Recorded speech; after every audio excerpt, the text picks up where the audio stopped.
Well, good evening. Welcome back to Virtual Pool 4 Online, and as you can see by the links that I've posted in the lobby, we're back for some more matches in this year's 2021 Virtual 9-Ball World Championship.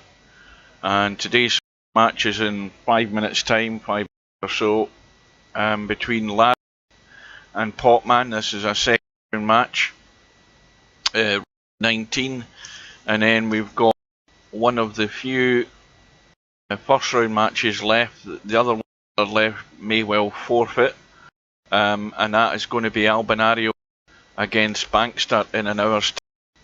Now this is obviously provided all players turn up. Potman has just arrived for the first match and Larry's already here getting some practice. We also need to do a bit of catching up because matches, match last night, there was also one just a couple of hours ago, so results have been updated on the market since last night. If we start from top to bottom, we see that Jose and Bill are due to go at 10 o'clock tonight. That's too late for me. Good evening, Potman. Oh, the stream on when you're shooting. Yeah, it'll probably recover. Yeah, it's been doing that a bit lately. I might try updating the driver and see if that makes a difference. Anyway, it will recover eventually. So as I said, Jose goes against Bill at 10 o'clock tonight in a second round match. We've got the match with Albinario and Bankster later on. As you can see, Mal and SWWS 999, no joy with that. So we don't know what's going to happen. Obviously, from what we've heard, Mal's been sending proposals to Svella, but if he's not got his email forwarded to him, we won't be getting any, so he won't have a clue what's happening. We have Cirrus through to round 2, who's going to play MC Clarkey, beat Skybitter last night, 19-9. Snake Eyes waiting on the winner of the Reedman and King Ed. That'll probably be a forfeit. And then further down, we've got Zad through to round 2, waiting again the winner of a first round match that may not take place. As You Wish and Danny. Then we've got the match with Larry and Potman, which goes in about 4 minutes time. And if we look over to the left, we can see the match took place earlier on this afternoon. Tornado Tam against Christian. This time Tornado Tam won fairly comfortably by 13 racks 4 on the 1 loss side, so he survives in the tournament. And then as we go down, we've got Mr. Fox through to round 3, and VP Monster is all set to play. That was arranged fairly quickly. That will be for, somebody tell me when April 7th is. That's, what day is the day?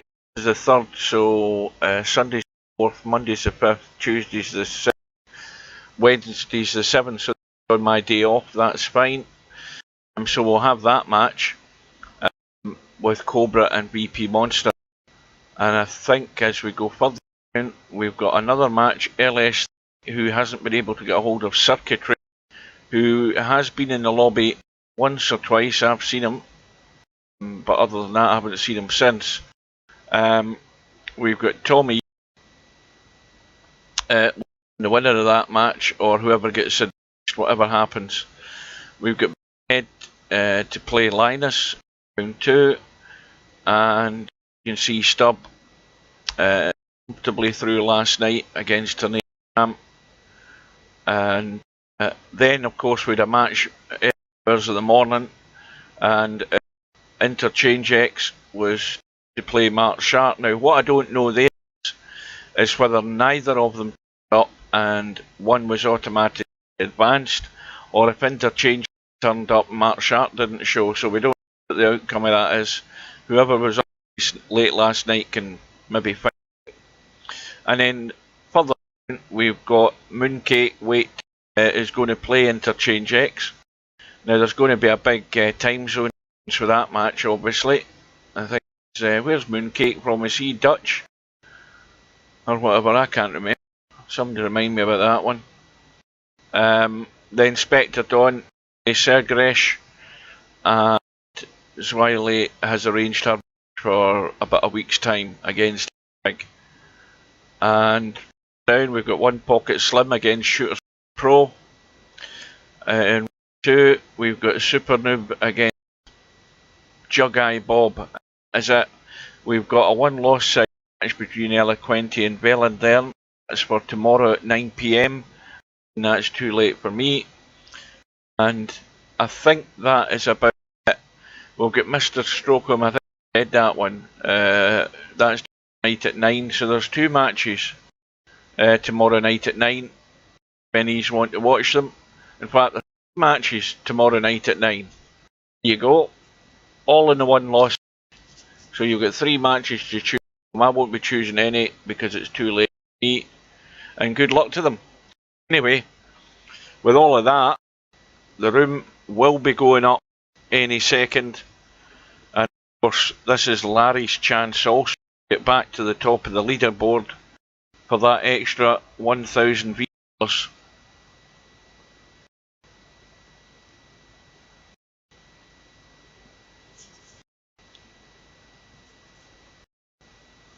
And the room is up, and let's get in. Now you can let me know if the audio has recovered. Potman says it was stuttering at the beginning again. I think I might need to update a driver or something. It should recover, I would think. Let's have a look and see what the settings are at here. What's the camera at? It's at 40. Right, well I'm going to go to 30. I prefer it at that when I'm streaming. So, well, we all know what Potman needs to do, same as what everybody needs to do when you come up against a heavyweight. You have to actually take the chances that you get and don't waste them. So here we go for the lag. I think Larry's nearest me. I think this is Larry at the bottom of the screen. Is it okay now? It's recovered. Well, it looks as if I'm guessing Potman's won it. Yes, he has won it. So off we go for the first match of the night. I've moved my mic away from my face because I was listening to some of that stream from last night, and there's a bit of the sort of blowing into the mic noise going on. So I've moved it away a bit to hopefully resolve that problem. So Potman, hopefully for his sake, not starting the way he means to go on, dry break. And well, there isn't a 2-9 combo on because the 9's going straight to the rail.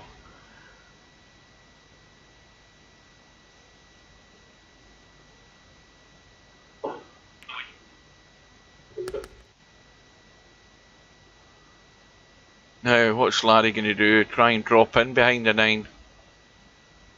Just try and clip that 2 and spin in behind the 9 ball. Unless he's trying to... I mean, I don't think you can manufacture a combo the way that's sitting. So, to me, the best thing to do is just to try and get it safe. And that needed maybe a wee bit of inside left to maybe try and check it to the rail and push it towards the 9. I don't know whether he could do much, though, at that speed, but it's reasonably safe.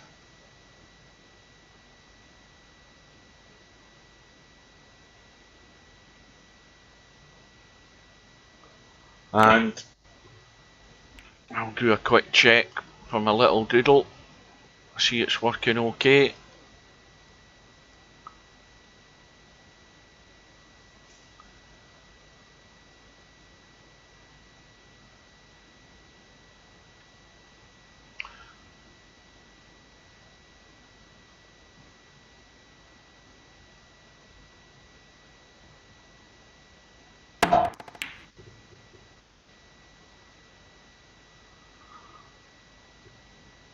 Now, how does that 2 look? I think that might be very tight. It is very tight. But he's got room enough to pot it though and hold the cue ball out here for the 3. So it's going to get marked down as a chance for Potman. a chance to pinch the first rack. 4 ball goes past the 9.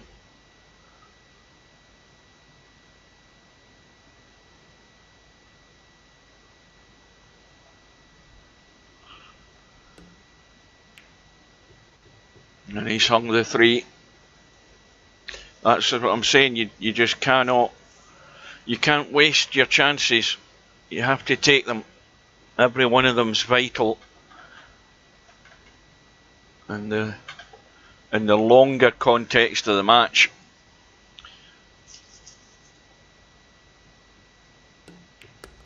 So good evening to any latecomers. We've just started the first of the 2 matches tonight.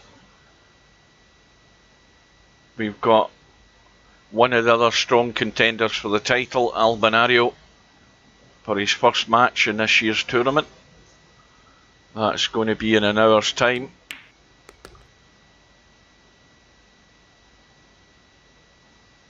So no doubt we'll have a crossover between the 2 matches. Obviously this one won't be finished at the top of the hour once we get round to 8 o'clock British summer time, 55 minutes away. And the most annoying thing for this, for Potman, is players like Larry, once you've had your chance and you haven't put it away, and you give Larry the chance, then, you know, 99 times out of 100 he's going to take it out. And that's what hurts even more, when you know you've had a very good chance to win the rack. And when you fail to do it, and then you watch the other guy doing it, when he shouldn't be doing it, it's really annoying. Well, Larry's the wrong side of the 7, but he can take the risk and let this cue ball run around 3 rails if needs be. I don't know whether he wants to leave a bank on it. I'd be tending to want to let the cue ball run. He's putting a bit of Potman right on it to help it around the angles. So it'll go 1, 2, 3 rails and up to the top corner if it's got the legs. The pace looks good enough to me. Excellent. Right on the nail. And Potman is going to go 1-0 down when he should have been 1-0 up.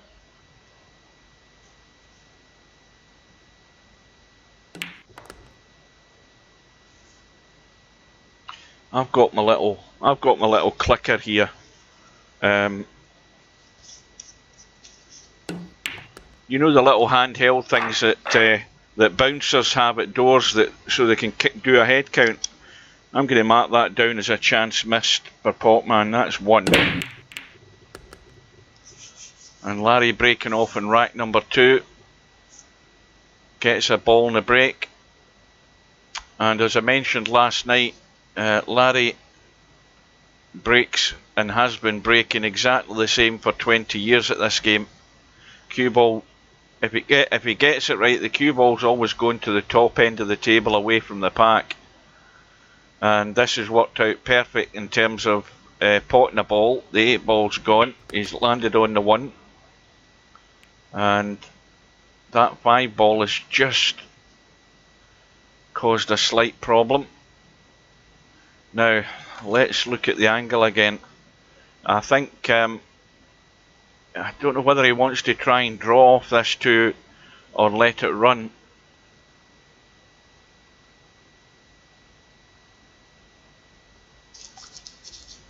You talked about where the ball just appears, like Cobra was doing, where when the ball just appears after the rack, you don't bother moving it, you just play it from where it appears.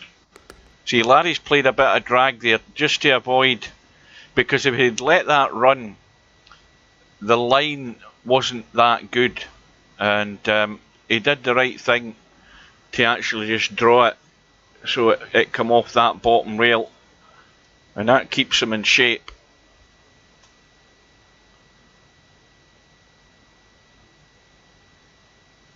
Good evening to Cobra.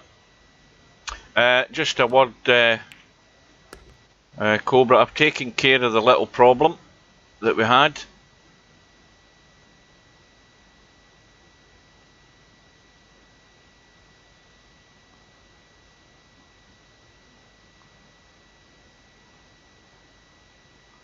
What I mean by that is Woody's defence lawyer have taken care of him.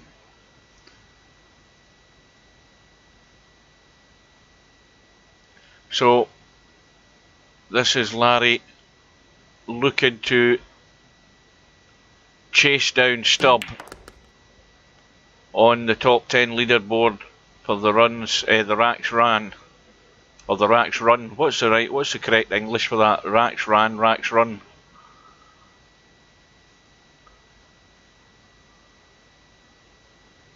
And this has all came about from Potman's missing the first rack. Larry ran out there, and then he's broke off, landed plumb in the one, and trying to complete the job.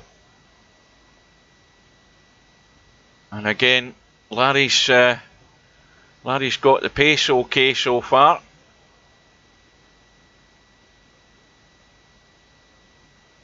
And Stubb is at the top of the leaderboard for the extra 1,000 $, but he's already played one match more than Larry, so the odds are Larry should be back in the lead after this tonight. And that's 1 to the count. Of course, nothing Potman could do in that rack, but Potman's got a count of 1 chance that he's had that he's blown in that first rack. And that 9 ball was very nearly there.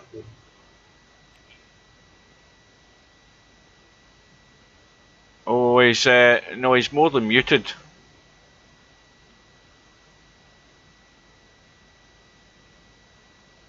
Yeah, I was on, couldn't remember how to do it, but I've been on earlier on today and fixed it. So it should be okay. That's a good bank by Potman. Problem though is, he's no shot in the 2, and of course if he doesn't kick this safe, Larry will be all over this like a rash, because Potman's going to open up the 7. And everything else is wide open. And that 9's going to go in. Oh dear, well unlucky to Potman, because the rack's all over if Larry sinks the 2. It's a 3-9 combo. And this is not easy. And the angle's not good, because he's got to dig in this to avoid scratching. If he runs it plain ball, he probably won't scratch anyway, but it is not an easy pot. And we know that it's rack ball if he gets it, because he'll be really unlucky not to see the 3 to make that combo.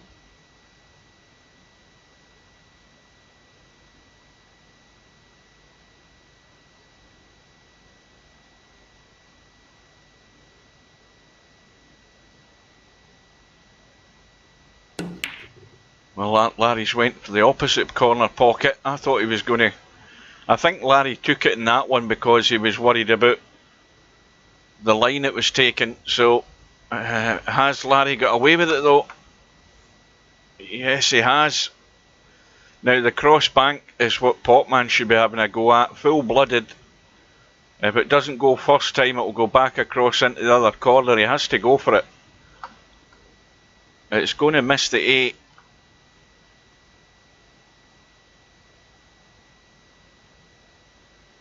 Well, that's the only shot that's on. I mean, I think he has to take the risk and go for that.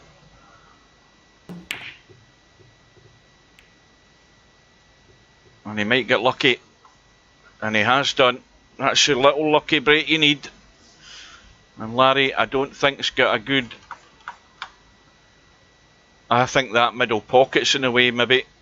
I don't know whether he can get the line to come off that rail far enough to make the edge on that too.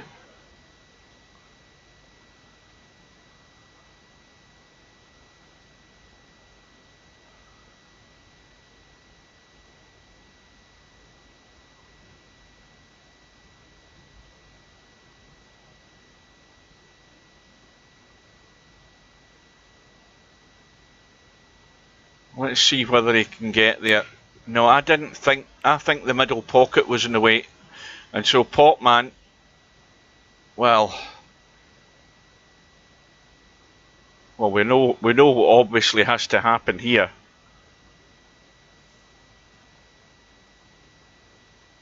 Again, you should play this shot by instinct. Well, it got there. It wasn't all that convincing, but it doesn't matter. He's got one on the board.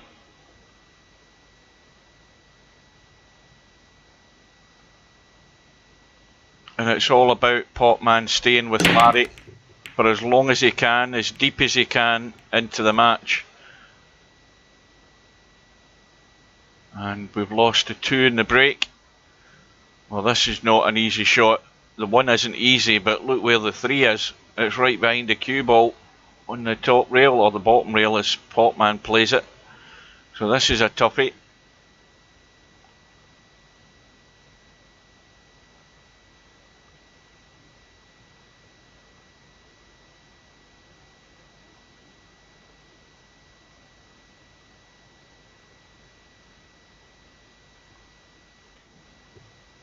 Potman looking to hit, and that's a good shot. That's a sensible shot. That's what you've got to do, and that's a message. It's a message to all the one-dimensional players out there, because there's plenty of them. There's far too many of them who are one-dimensional. You've got to wind it in, and if there's a chance of a half-decent safety rather than the difficult percentage shot, then that's maybe the better shot to play. But Larry has got the kick, and to be honest with you, he's got it reasonably safe, because this is not easy, and certainly you're going to be nowhere near good on this 3 ball if you pot the 1. But Potman again looking to just hide it. And that's okay, because I don't know whether Larry's going to try and see if he can get enough of this to bank it, or is he going to try and thin cut it? Because I know Stubb would be going for this, and usually Larry goes for these things as well.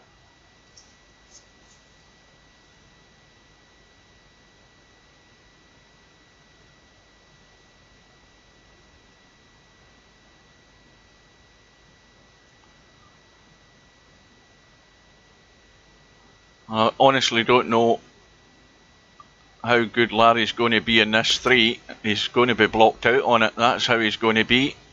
And now he's going to have to kick again or catch. Well, he's not catching an edge of that, or my eyes have really gone.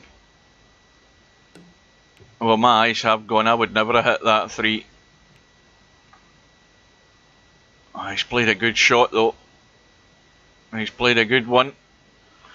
And I don't know whether there's a line to get to that 3 ball. I'm looking at there, and I think just before the middle pocket with a wee bit, I don't know, on that side. Yeah, well,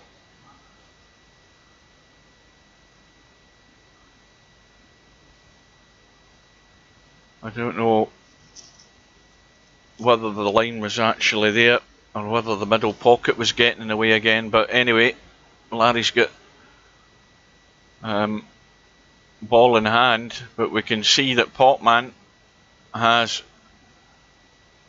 an emergency safety net here at the moment, because that 5 and 9 are locked up. Well, obviously there, if you look at that one, we can see that the 5's a combo, but what do you do? What's Larry trying here? Is he trying to pot the 3 and stun down and hit the 9? Because he'd be unlucky not to have a shot in the 4. I think that's what he might have tried. I don't know, I'm not convinced, but it doesn't matter. He's on the 4.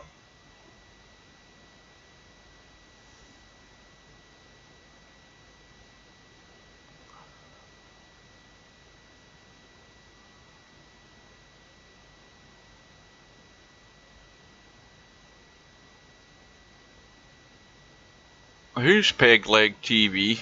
I've never seen that one before. Good evening. Or is that a VP4 player and a funny name? A bit like what? Well, I don't know what Larry's going to do now, because we know the 5 looks like a combo in the corner, but how does he keep this safe?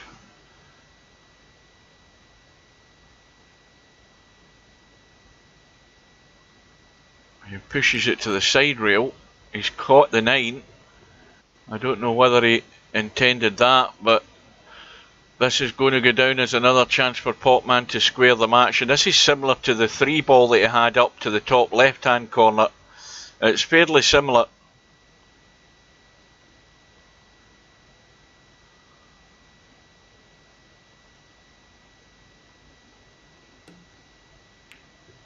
And it's not going to go again.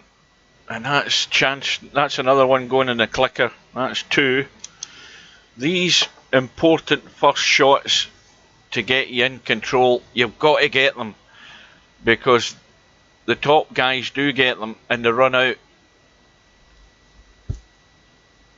And that's how you keep in touch with players like Larry and Cobra and the rest of them, by punishing them when they make mistakes and showing that you're capable of doing it. That's 2 chances gone, 2 racks gone effectively. It's a tough ask, but this is, if you're going to be in these tournaments, you've got to be contributing.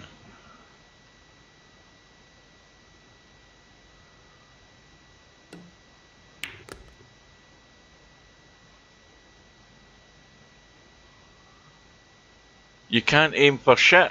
Well, look at Potman. He's exactly the same as you, but he's in the tournament. I'm joking, of course. And I'm hoping he isn't listening to the stream.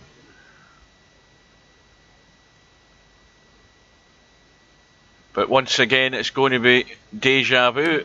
Potman having his chance. I think Larry's cocked this up though. Larry's cocked this up. Potman might still have a glimmer here. Well, Larry's waltzing round the cue ball. I think he's maybe well worth just giving this a bang and looking to do 1, 2. I think he's looking at the line. He's looking at the line. There. No, he's fooling me, because I thought he was trying that. Well, again, the cross bank is on. Got to go for it.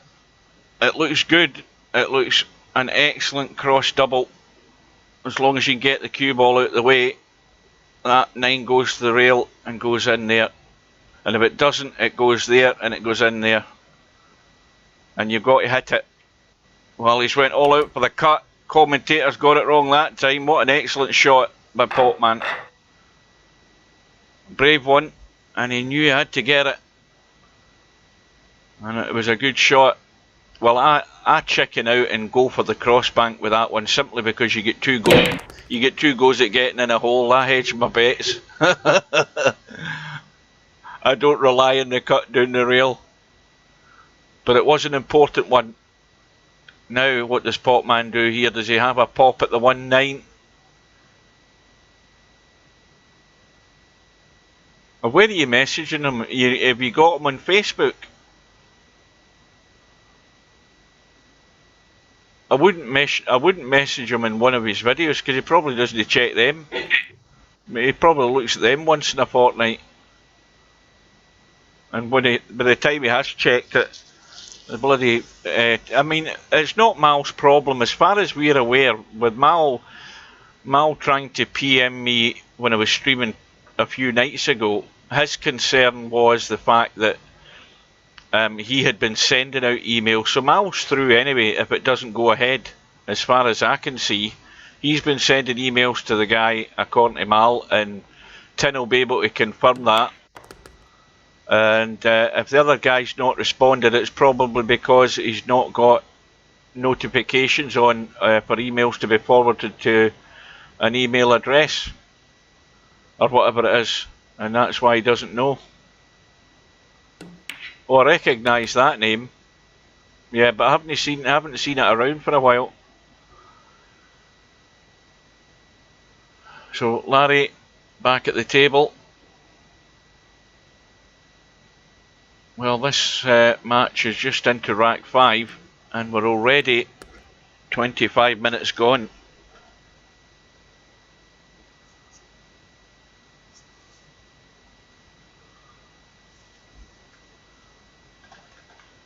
Well, Mal doesn't do any YouTube streams, he just uploads videos, so that's something he's done a few days ago or last week. He'll never probably look at it.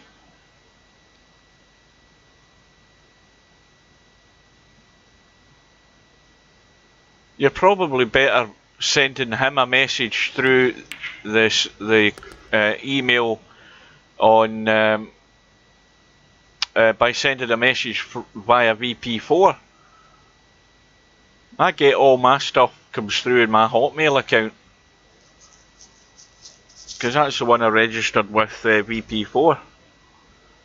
Anybody sends a message to me through VP4, it comes straight into my Hotmail. And I've had that for God knows how many years. Yeah, he was never around an awful lot in that game either. He comes in every now and again, but there's big long periods before he ever shows his face. And that might be him gone for another 2 years. We'll never see him again. Well, there you go, Potman. Larry's eyes have gone. He's blown a gasket there. And that is a bad mistake. And it's the first bad one for Larry. And it's a gift for Potman. I hope I'm not out of sync. I hope that wasn't Potman that missed that. And we've got the wrong scores here. See just to be safe rather than sorry, I'm going to leave the room and come back in. Yeah, it's definitely right. Potman's up 3-2 with a break.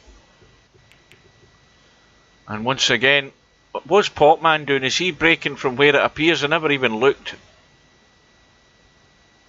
Is he on Discord at the moment?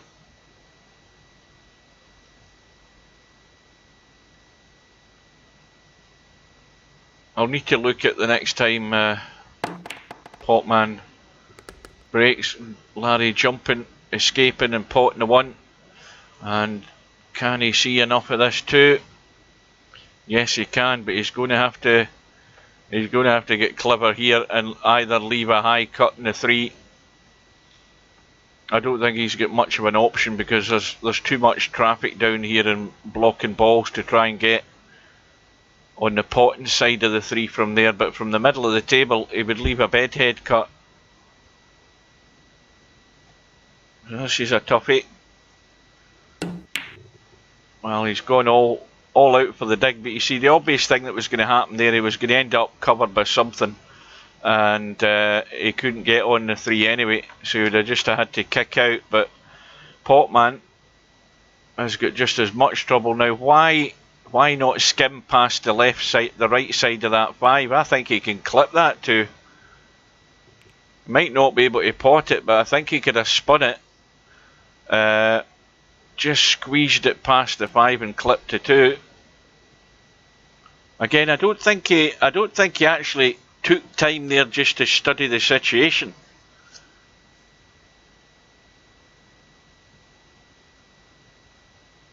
Well, you said are you talking about in the match? Not from where we were looking. You were breaking from where the cue ball appeared most of the time. In fact, I can't remember you doing anything else with the cue ball. I think I've got witnesses that will concur with that one, because that's what I was talking about during the match. You said you moved the cue ball.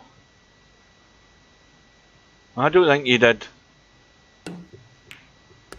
Oh, the good kick there by Larry, but the cue ball's followed it in. There's Mark agreeing with me, because whenever the cue ball just appeared after the break, that's where you were breaking from, and 9 times out of 10 you were probably getting a ball in the break doing that. I think you had a couple of dry breaks with it, but most of the time you were getting a ball. No, I never noticed. I don't think anybody else did, because I thought you were breaking from there all match. But I need to see what Potman's doing, because he's had nothing but dry breaks so far, from what I can remember.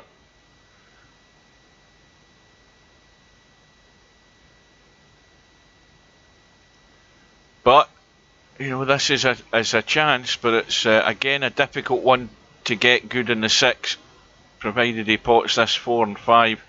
He really needs to have a good line on this 5 ball so he can move it, move the cue ball, that is.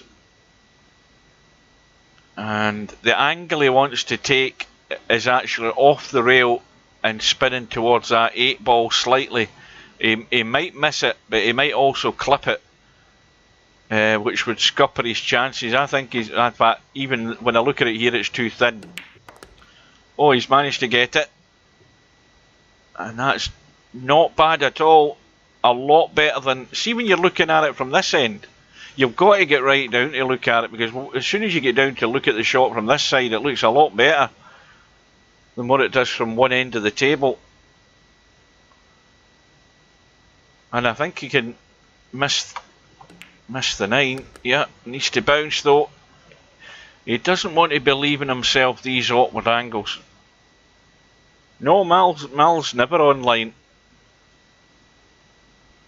And I've not that I'm on Discord that much, but I've never seen him on Discord. But these shots here, the wee testy angles, got to get them. And now, of course, this is the one. Well, if he's going to me, I would prefer to run and come that way. There's a danger of scratching in the middle pocket. I wouldn't want to draw this. I would much rather let it run. In fact, the angle's a lot more than that with the pot. If you look at the pot and the angle the cue ball's going, it might come down this right hand side. Depends what he's doing with the cue ball. No, he's let it run straight. He didn't have any help in English on it.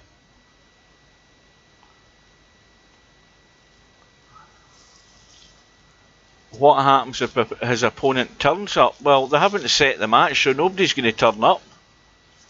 There's no match schedule set for Mal and SWWS.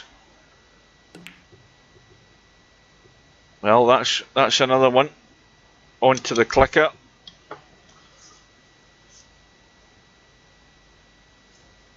And again, with that shot in the 8 ball, you have to play it to go. You have to make the decision to go left or right. You don't make the indecisive shot and end up checking it straight. You have to help that cue ball around the angles there. So Potman got that wrong.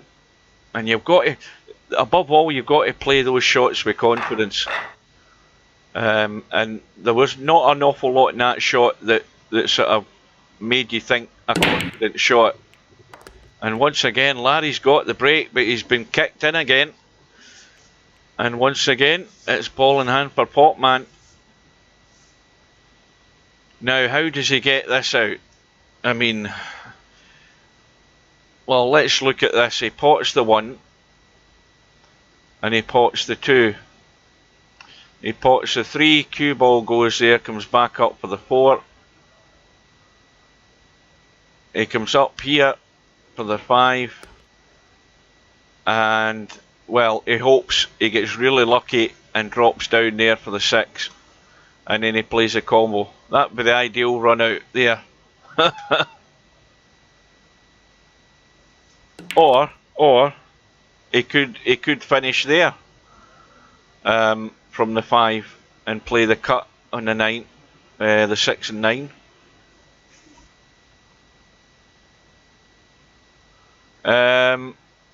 Now that is a very good question, Cobra. But I don't.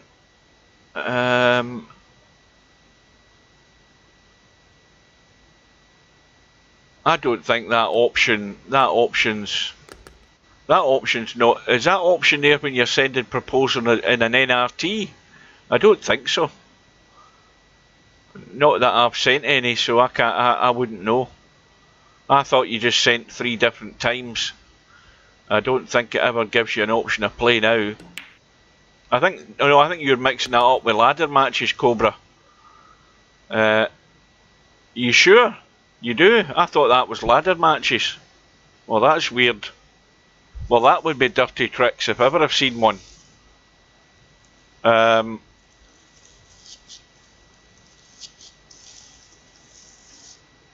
that's maybe not a great thing to have, if that's how it works. Play now, and you come in and you do that, and you set it for 10 minutes, and the guy's nowhere to be seen, and then it times out and he gets forfeited. I think there'll be a steward's inquiry about that. No, there's a button when you send a schedule for play now. Right, so in theory, whoever, I mean Cobra, for example, could send that right now to whoever his next opponent is, wait the 10 minutes, and it times out while he's in the room goes up, and he goes in, and he gets advanced, because he's in the room.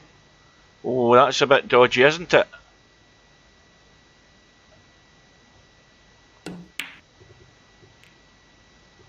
Well, it's another shot missed by Larry, and the combo's still sitting there. And what's more, Potman has the angle on this 5 to try and come down this right hand side. Well, you see, that's the bit that there has to be some sort of backup to that. There has to be something that prevents you doing that. It's still got to be accepted. Aye, right, got you. So that means that the other player has to be in the lobby anyway. This looks good. This looks good. That is excellent.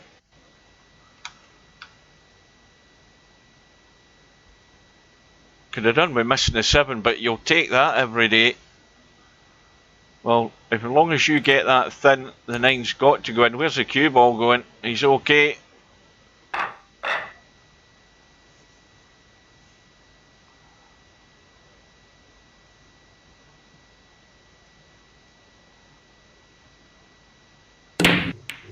So, Potman has got himself in the lead. And that's one where he has taken advantage of the situation that he was given. But once, and again, I've not looked at where Potman's breaking from, but he's not getting any joy. So, again, if you're not getting any joy, then move it about, do something. I think he's had nothing but dry breaks, Potman. So, got to get it changed, vary it up a bit.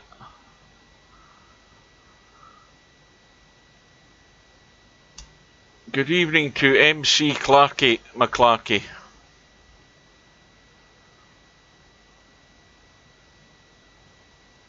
He just remind me of a rapper now. Was it MC Hammer or somebody? I don't know what his name was.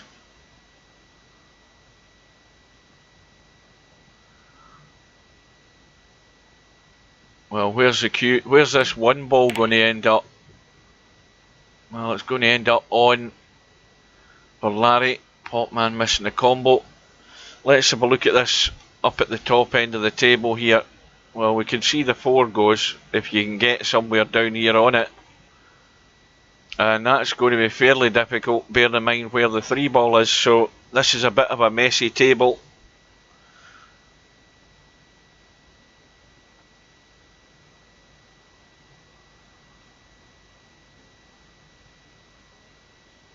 And Pegleg's obviously got bored with the stream and decided he's going to go into the room. Where's this cue ball going? Oh, he's ran too far. I don't think the 2 goes anyway, so the 2, if he finished there, he was perfect for a combo.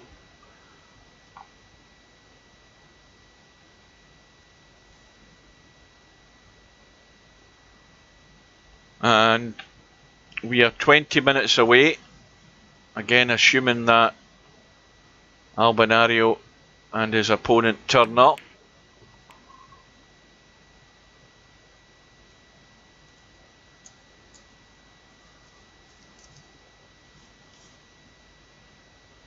So this, the one that's going to clinch the rack is from the 3 to the 4, and whoever gets that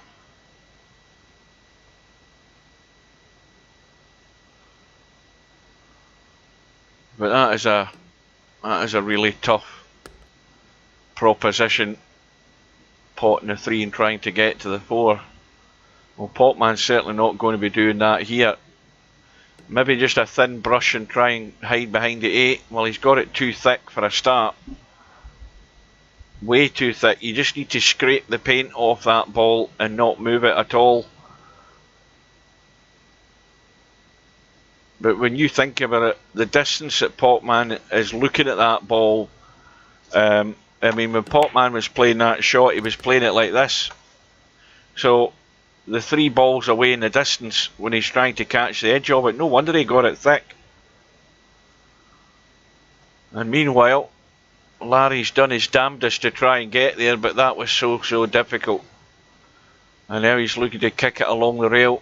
And big pocket, this 7 ball being there, if it hugs the rail, it'll go in off the 7. Well, it will now, because Potman has got a chance to open a gap here. Now he wants to screw the head on here. And take his time. He's got a chance to get a 2-rack lead. And he's dead straight in the 5. Absolutely bolt straight.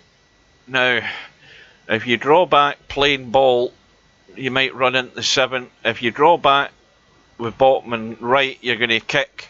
You might still hit the 7. You might hit the 9. You just have to go with the flow here, I think. I don't know whether he can get out into the table and avoid them. Well, he's found a gap.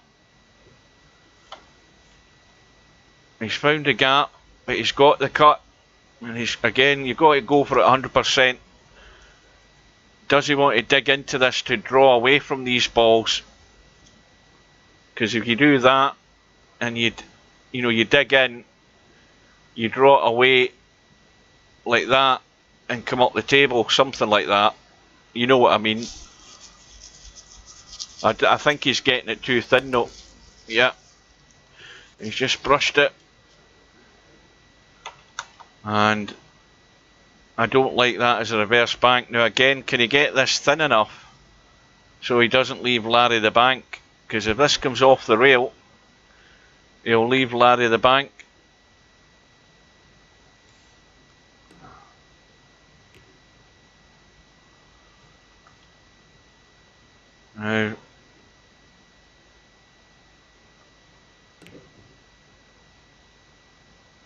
Now Potman's in trouble. You should have pushed that along the rail. Again, you're leaving yourself open to Larry getting the better of you with a shot like that. And this is difficult. Not only difficult to hit, but certainly difficult to keep safe.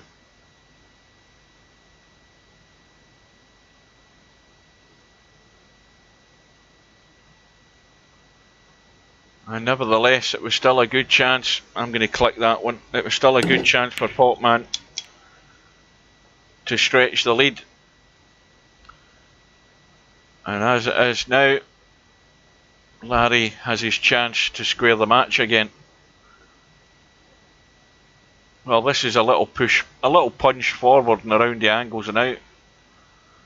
I mean, you can do the same by just punching it and drawing off it. Whatever you're comfortable with.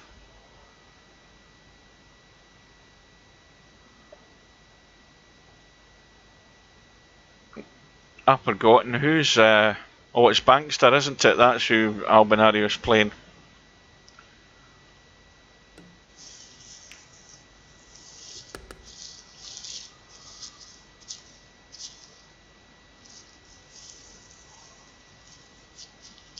Well, Larry's had 1 rack run that I've counted,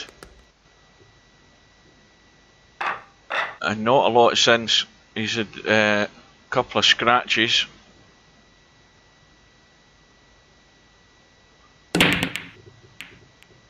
Well, there is a VP4 Discord channel, but nobody uses it. You can go in there and sit all alone and talk to yourself on it. You can certainly do that. And nobody uses it.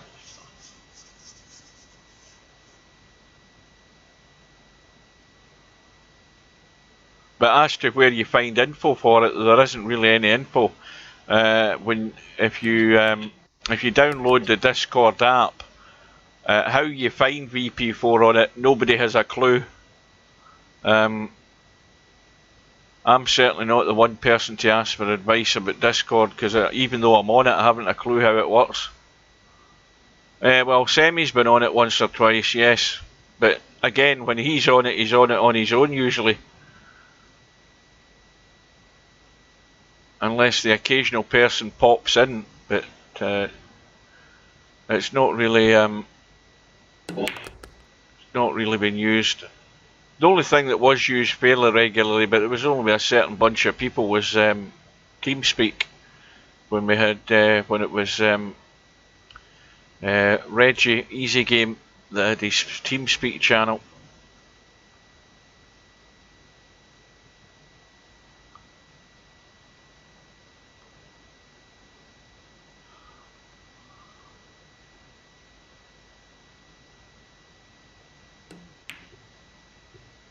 And that's nowhere near the pocket.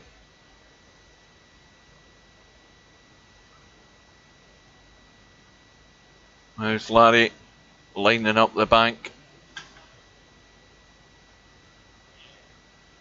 6 ball obviously is the problem.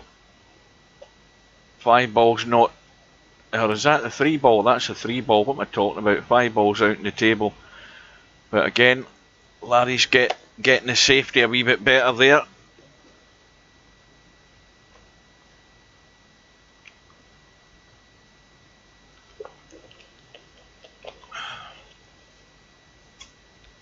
Oh, so Cobra sounds like Barry out of a Wiedersehen pet. Ta-ra for a beat.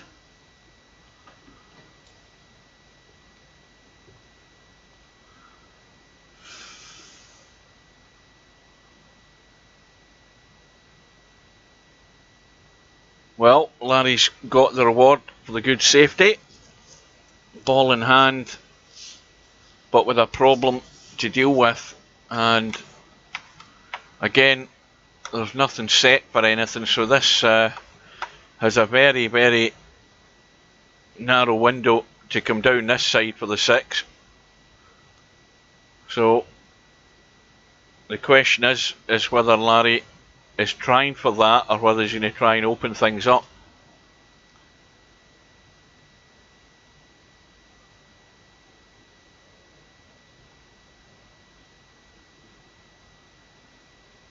Well, somebody else posted a link last night. I can't remember what the link was, but the link won't work in the chat in here anyway.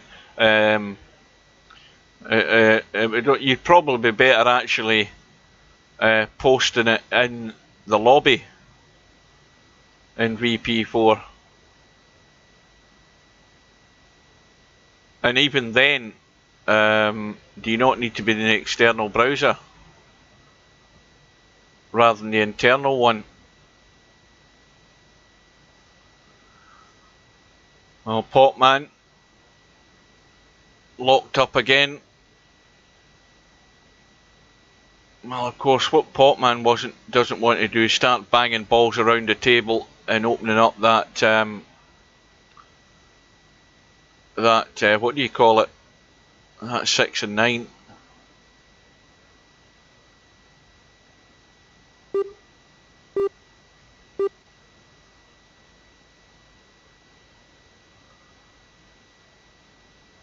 I don't use Twitch at all, other than the fact that I stream to it, and I don't save any video. I've saved 1 or 2 things on Twitch, but I can't be bothered doing it, to be honest with you, which is why I tend to steer clear of Twitch. The good thing about YouTube, if there's one good thing about it, is you don't have to save your videos. It's done automatically, and they'll stay there as long as you've got the account, whereas Twitch doesn't do that. Twitch will boot your video after 14 days or whatever it is, and I just can't be bothered with the process of having to save videos, which is why I'm not bothered how many subscribers I've got in Twitch. It's not my main place to stream to.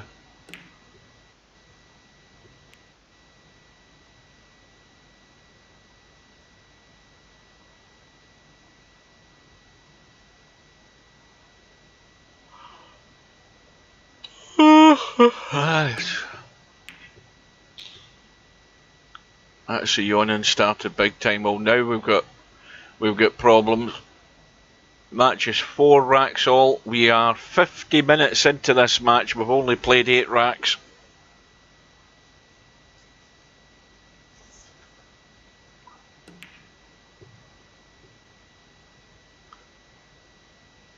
The cause of the problem I had with Discord was right at the start. Nobody said to me, nobody told me, I get told, oh, go join Discord. Nobody said, go download the app. I didn't know there was a Discord app. I just went to the website and signed up on there. And I was joining Discord through the website. And then bigger problems started when I then eventually found out there was an app, downloaded it, and then you've got to recover your account or claim your account and all of that shit. And I haven't a clue what that meant. And I got totally pissed off with it there and then. And I've already tried that and nobody was interested.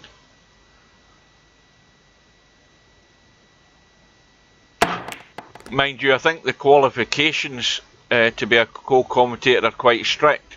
I think that's maybe what put people off. Because when I posted that in the lobby, I said qualifications must be a tactical genius, and nobody applied. Well, that's opened it up.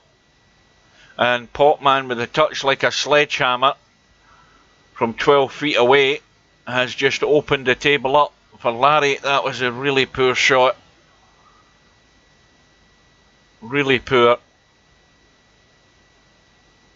And I don't care what anybody says, if you want a more delicate touch in a shot, the one way to do it, which I do quite regularly in Cowboy, is to zoom right in, especially when you're trying to play little tight caroms. Well, there's a mistake and a half from Larry again.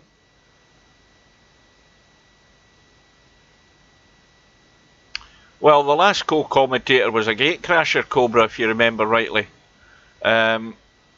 He just joined in because nobody else did, and he wasn't really, as I say, he wasn't really, being honest with you, he wasn't really up to the task. He just joined there to chat with somebody. I think he was lonely.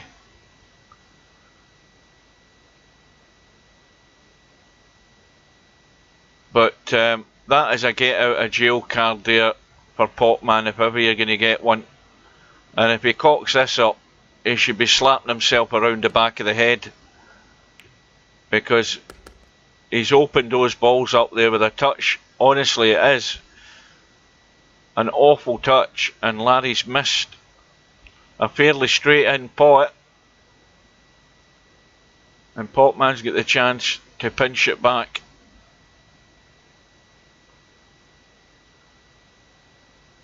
Well, if we look at this, what's the safest way to go? It's to go up past the 8 like that. That's the safest way.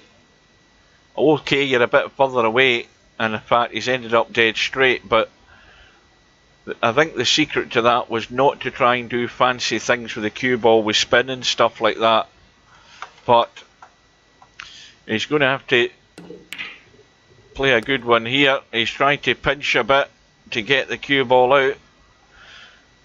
Well, now it's anybody's guess what he's going for. Is he going for the reverse bank? Is he going for the cut? It's not easy.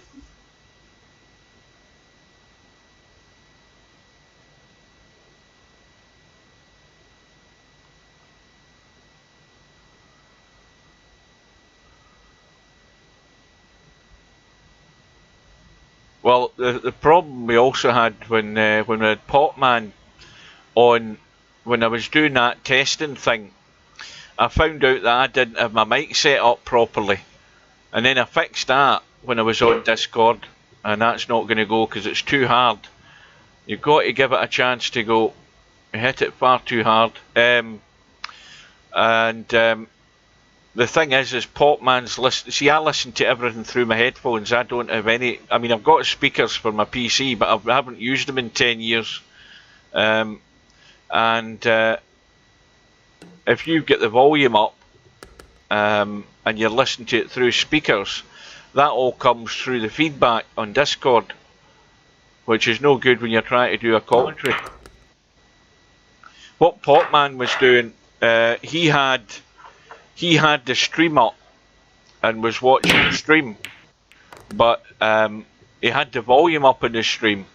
He wasn't in the room when he should have probably went in the room. Bear in mind, I'm in the room watching it, and that way we're both. You know, you would have the two commentators both in sync as far as what they're saying.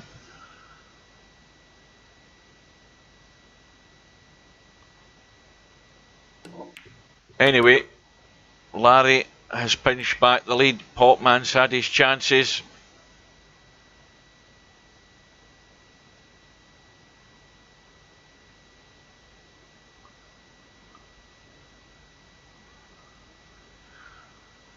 Well,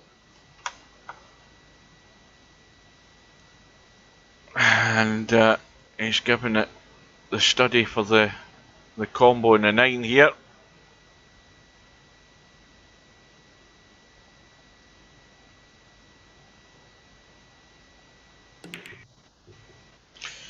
Well, it's hung up, and if Potman looks at that 5, that 5 might just catch the edge of the 9. If he cuts the 2 onto it, he actually wants to thin that 2 a bit more so that it pushes more that way on the 5 to make sure the 5 does get to the 9.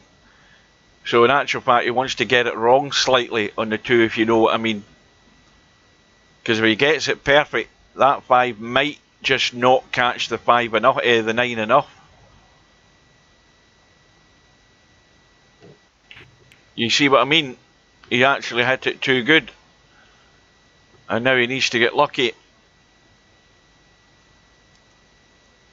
Yeah, that's why he had to get it slightly wrong in the 2. If you get it too good, you're cutting the 5 to the rail and not catching the 9, and that's what ended up happening. And Larry might be trying a billiard. Yeah, there you go. And well, after all of that, Potman looking to get in the lead. He's now 2 racks behind, and it's taken a while. It's taken an hour virtually, but we've now got a 2 rack gap. Now the question is well, Albinario has arrived. We can see that. Let's see where his opponent is, and I don't see a name there. So if we scroll down and see if there's a bankster in a room somewhere. Well, it's going alphabetically. I think that's him there. There he is. So both players are available, and their room will be going up in 2 minutes' time.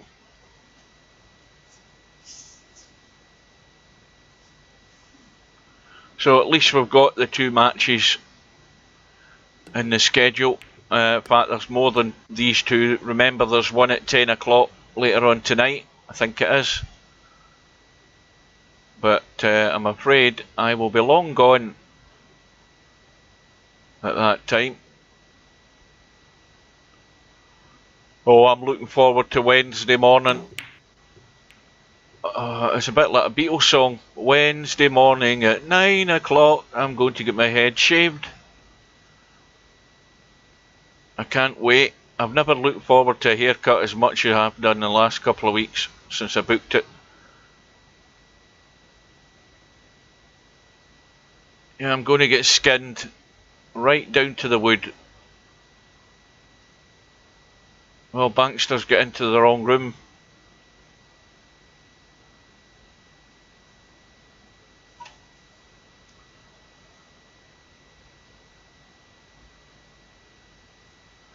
Obviously, again, there is a problem, and this is what's holding up the racks. This is why there's not any real... There's been no momentum to this match at all. It's been broken up by balls getting awkward, and we've got another situation with the 3 and the 8, and Larry not getting into a rhythm.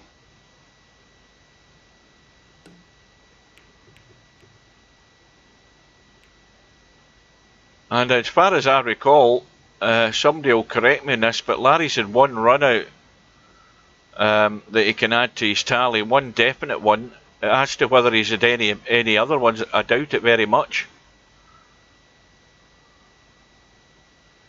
The little pick in the corner's in the corner. I mean, it's actually a bigger little pick. It's in widescreen. It's a full widescreen picture. And you mean you can't see it? Oh, you're talking about the webcam? Oh no, the webcam's off. Because I'm uglier than normal. I've got a big beard and I've got long hair. Well, I mean long hair for me. I said this is the longest my hair has been since 1997. I can assure you, it's never been as long as this since then.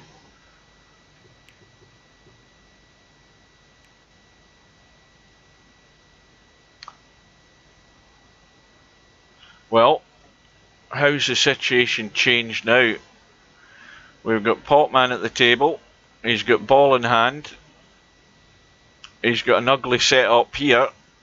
I mean, he can get the cue ball behind the 2 for the combo. That's not a problem. How confident is Potman in trying to actually run this table? Things could go wrong very quickly with this situation, especially where the 4 ball is. It's not given it, and again he's failed to get it to rail. There we go. And that's what happens when you're playing that shot from over here, like that.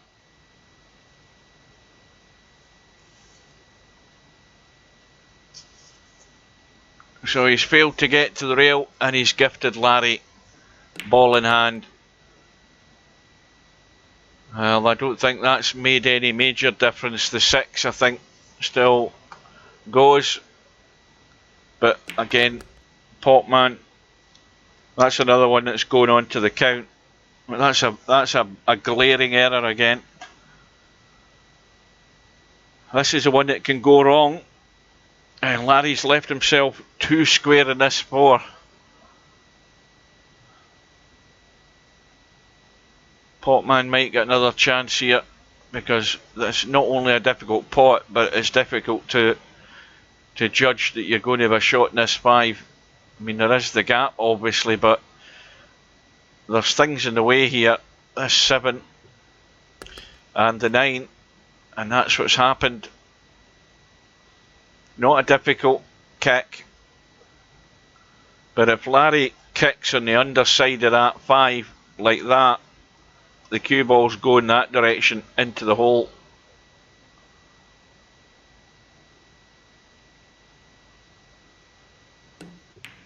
And he's hit it in the top side, and I think he's got it safe. Oh, he has, big time. Full snooker.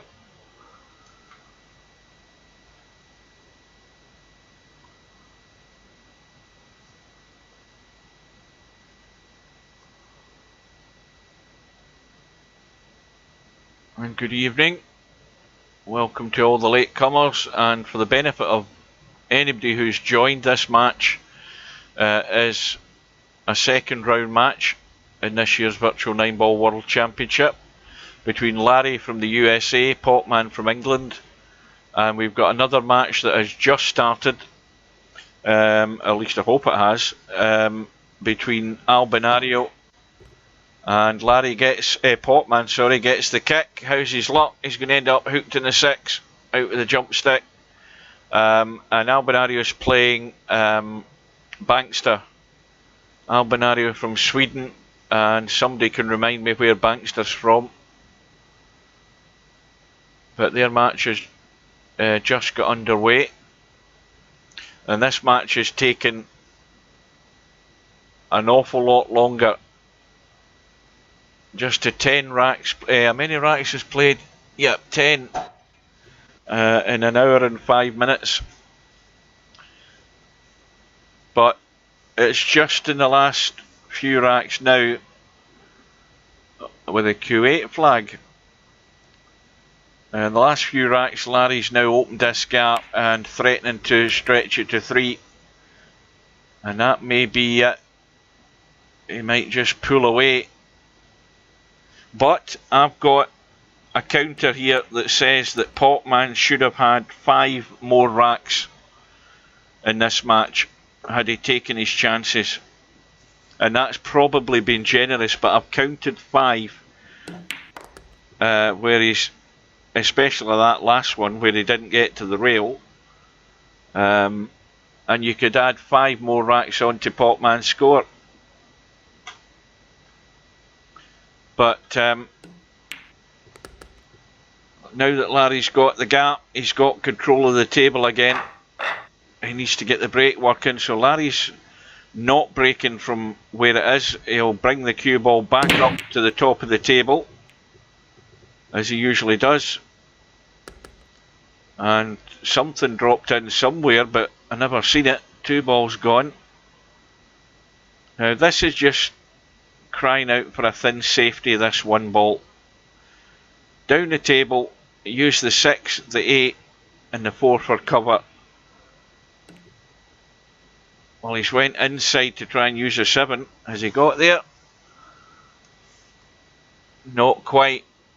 Now Potman, if he gets this again thin, but he doesn't want to put a lot of left on this because he'll run into the 5. He just wants to thin it and use the natural angle. But if he doesn't get cover, he'll leave the 1 on. Surely he's not going to find a gap. You know what? He has done. I think he has. I think Larry can get there.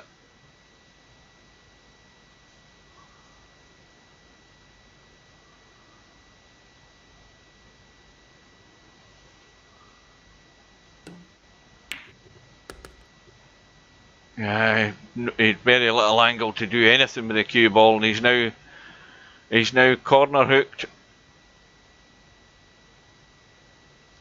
Yeah, Potman, when Potman plays his shot, see that chair over there? That's where Potman's sitting when he plays his shot. That chair. Right over there. At this point. So it's a 3-9 combo for Potman. Trailing by 7 racks to 4. It has to go to stay in touch. And in it goes. He's played it well. And played it at a nice pace. And now Potman bringing the cue ball up to the middle diamond and just to the right. Oh, what the hell's happened there? He's hit the replay button. Would you believe it? Another numpty that hasn't remapped his replay button. Put it to the backspace. That's the first thing you do, and then you never hit it.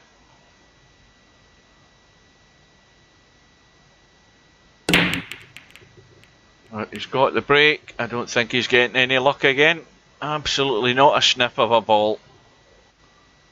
Now, somebody again can remind me, has Potman had a ball in the break? I don't think he has.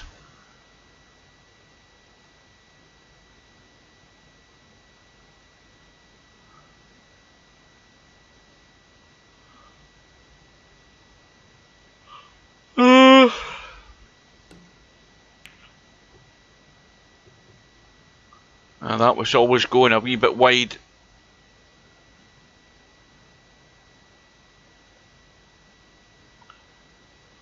What was that match? When you say Mal going through to round 2, did you saying the match was actually set? You're confusing me saying that. Oh, mind you, the deadline was tonight, wasn't it? Aye. I forgot about the deadline being today at 8 o'clock. You're right enough. And Mal wasn't in the lobby, was he? Did Mal ever show up tonight? I don't think he would have if he had no confirmation of the match going ahead, so there was no reason for him to turn up. Well, at the moment, Albinario is 1-0 up in his match with Bankster.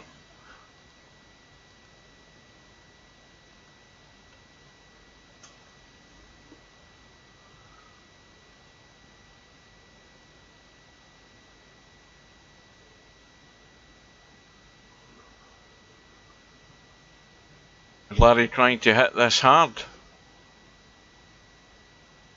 What do you reckon he's trying to do here? No, he's just trying to keep it safe.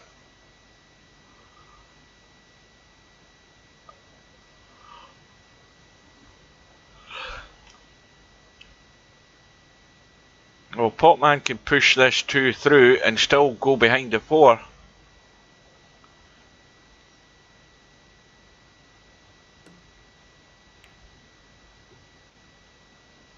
Again, he's not got that touch. He's just not got the touch to get there. And it's given Larry... Well, Larry could have played that better. He's played that too hard as well. Because he should have had cover behind the 4 there. And this 9 ball, let's have a look at that. Because if you're at any angle on this 9, this could be frozen to the rail. And it is.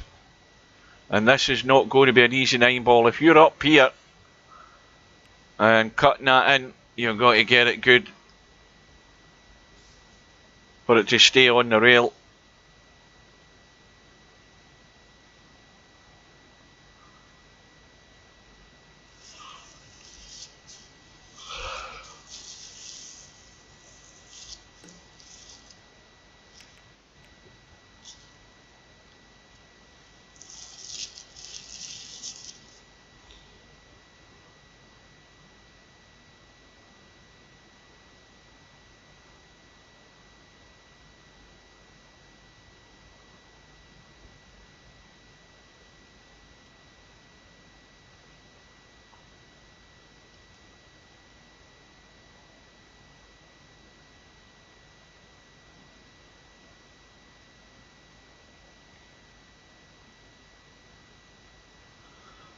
Let's have a look. Yeah, he can't get enough of the 2 on the left side because of the 4.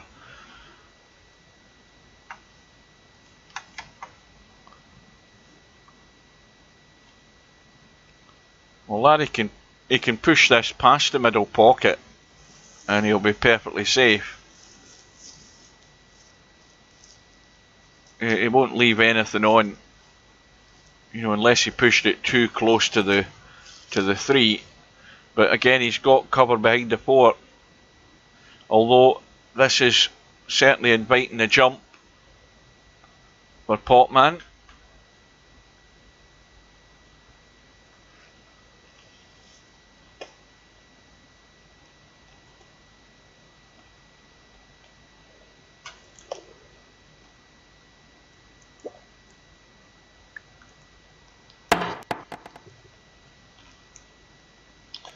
But it proved to be too close. Potman not getting that cue ball up in the air soon enough. And Larry... Well, Larry's going to have to deal with that 9 ball. And the best thing, again, whenever you're in a situation like that, is the fact that the 8 ball's there and you've got nothing to do with the cue ball to get on the 9. So if you just drop it in and drop through to the rail, that'll give the... And really, you want to be down in the rail for this shot. You don't want to be playing it at a high angle because it's frozen right on the rail.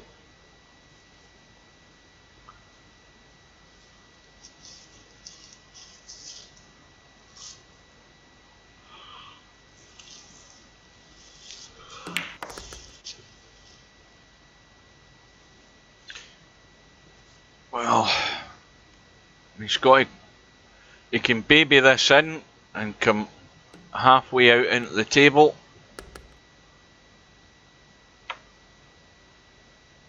And now he doesn't want a great angle on this 8-ball. He wants a slight angle of some description so that he can just drop the cue ball through.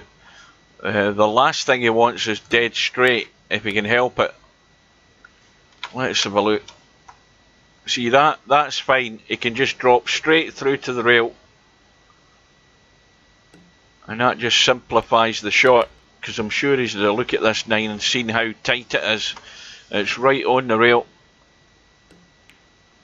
You see how it wants to just drift away? But anyway, the important end result of that is Larry is back to 3 in front. Cue ball going back up the table like it normally does. And the 7 ball has gone on the break, and he's got a shot in the 1.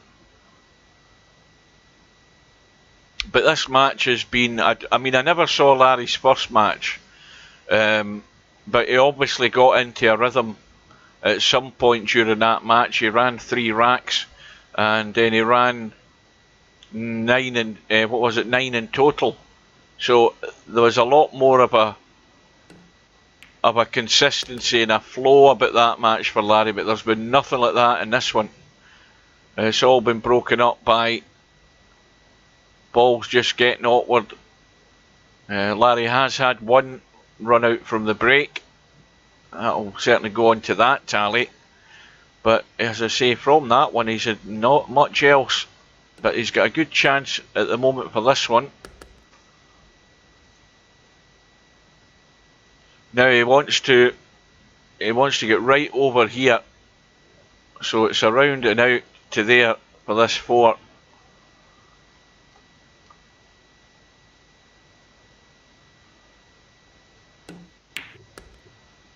And that's following the line. That will do it.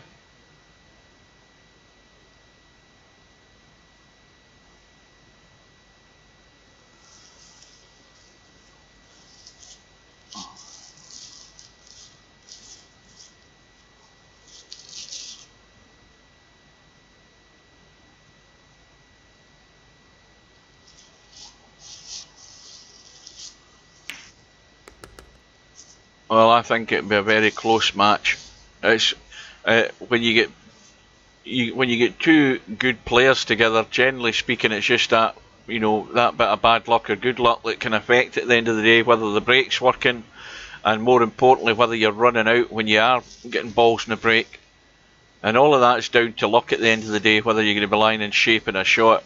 That's what makes the difference. The fact is that when you've got a wide open table and you've got top guys playing it, then the odds are they're going to run out. So it's going to be that close you won't be able to call it. That's what it looks like on paper. So it does.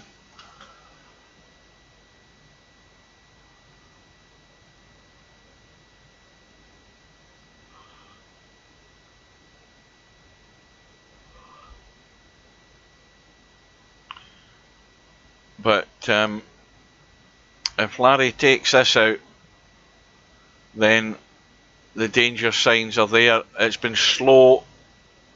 It's been slow going, but the important thing is now that Larry has that comfort space between himself and Potman, and that always then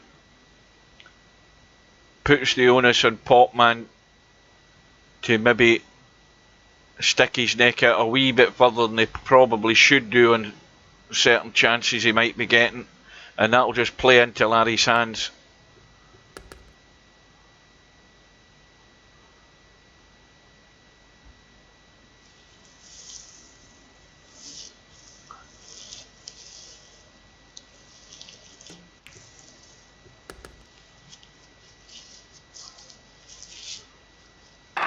So Larry now has that 4 rack gap,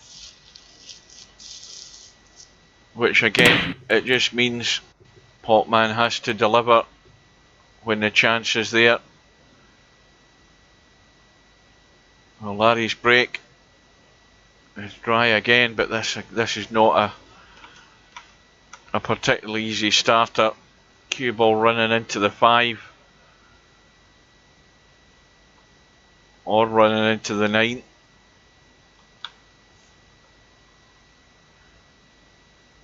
Well, I think to give this the best chance of going in, I would just pot it plain ball and take my chances at running into that 5. That it might hold me and at least give me a cut on the 2. The chances are if I cut the 2, I'm going to run into the 6 anyway, and it will save me from scratching. And the 3 ball is down that end of the table. See, he's played to draw off the 1, you see. And had he just played it plain ball, he may well have still finished sort of there and left a shot in the 2. Cue ball could have ran down there and left on the 3, but he took the other option of trying to draw to control the cue ball more and avoid the traffic, and it didn't work out. And now Larry is going to have to take the thin cut because he can't take it long into the corner because he's going far too close to that middle pocket. So it's a thin cut and maybe just let it run, take his chances, and he's missed the 2. That actually worked out very well. Got the little kiss in the 3. But Potman's not getting anything easy here to start with, and now it's even more complicated with where the 3 has ended up.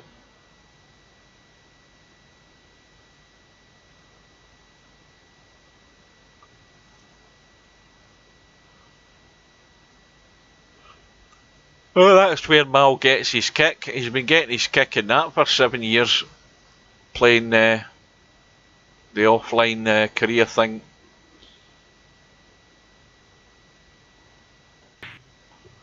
Cross bank for Potman. Now, where's the cue ball going? Well, Larry again has the thin cut. Now, I think he's going to have to try and avoid that 4. Oh, he's went for it long and he's scratched.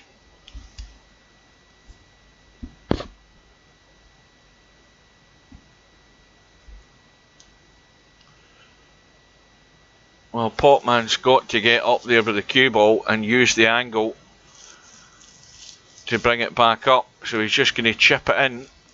He's not playing the draw, is he?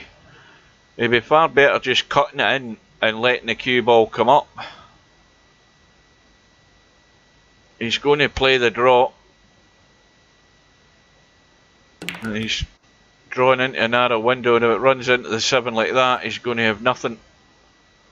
I don't know why when he had the ball sitting there, why did he not just cut the ball on the edge and let it run down?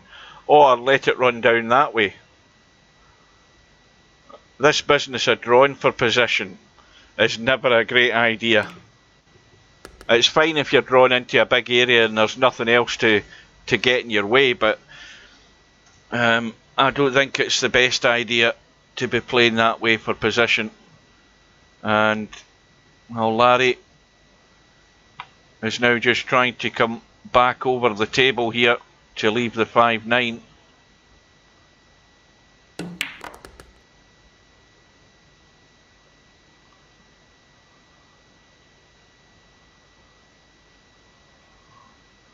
Well, he could have done with coming another 10 inches across the table. This makes it a wee bit awkward.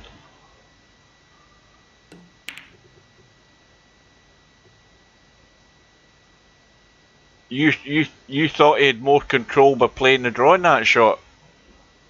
The problem is the fact that the 7 ball was in the way of the draw. Had he played the thin edge, he could have went left or right of the 3 ball and had a shot. That's the way I seen it. But I don't think it's only when it's get into a big area where there's nothing else around that you can play a draw and, you know, overhit it and know that you'll still have a shot. there was one object ball that could cause a problem and he ran straight into it.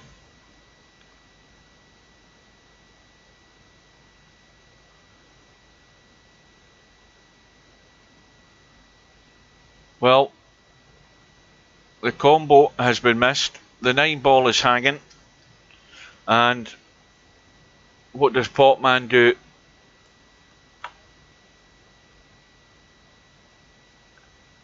Is he trying... I don't like where the 7's sitting if he's trying to bank this 5. I don't like where the 7 is at all if he's doing that. I'd be just playing safe and trying to tuck things away.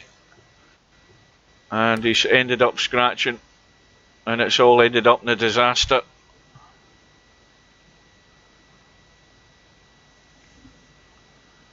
And Larry, with the simplest of shots, to get to double figures and to stretch further away from Potman.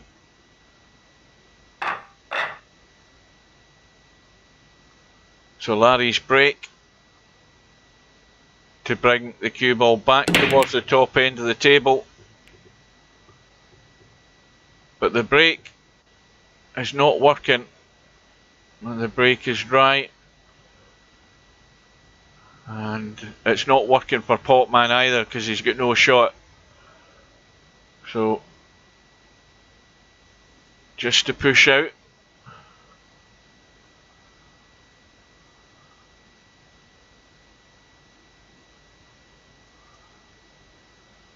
Now, where does he push? Well, I think I would just push to the top rail. Just to push it to the middle diamond. Or push it to the side rail. Because you're not leaving a bank on. And the 1 ball's fairly tight to the rail, so you're not really leaving a cut on either.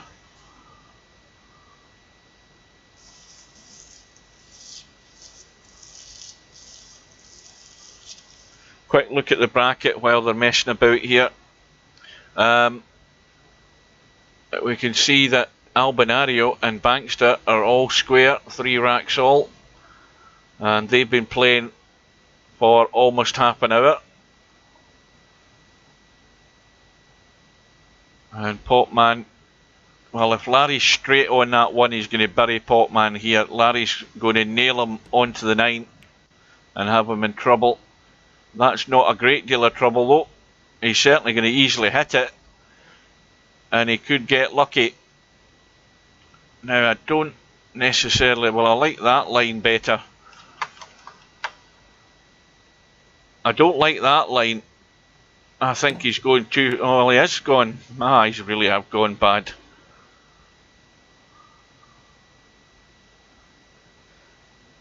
Yeah.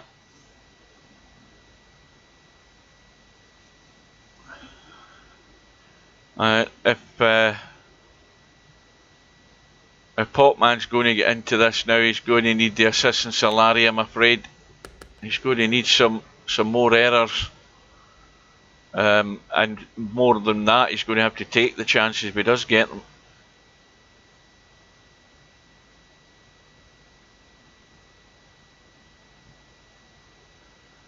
No, I imagine he'd sound like Noddy Holder.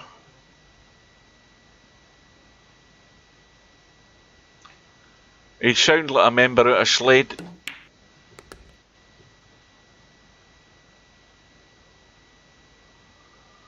Dave the drummer. Or Dave, no, he was a guitarist, wasn't he? Dave the guitarist out of Slade.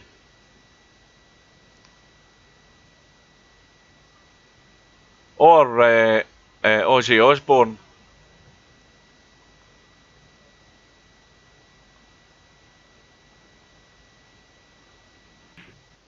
Don't know whether Ozzy Osbourne's, but he's from the... He must be from round about that area originally. Anyway, Ozzy Osbourne, I would think.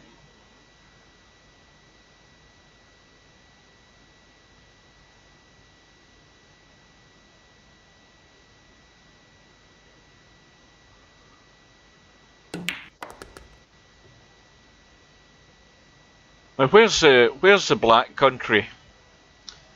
What towns are in the Black Country, Cobra?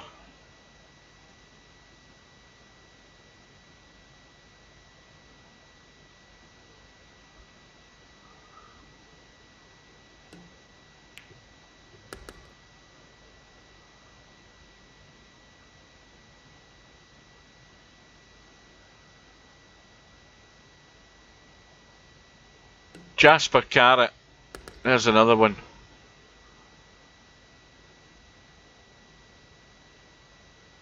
Well, I think Larry's sort of broken the back of this match now. He'll certainly do even more.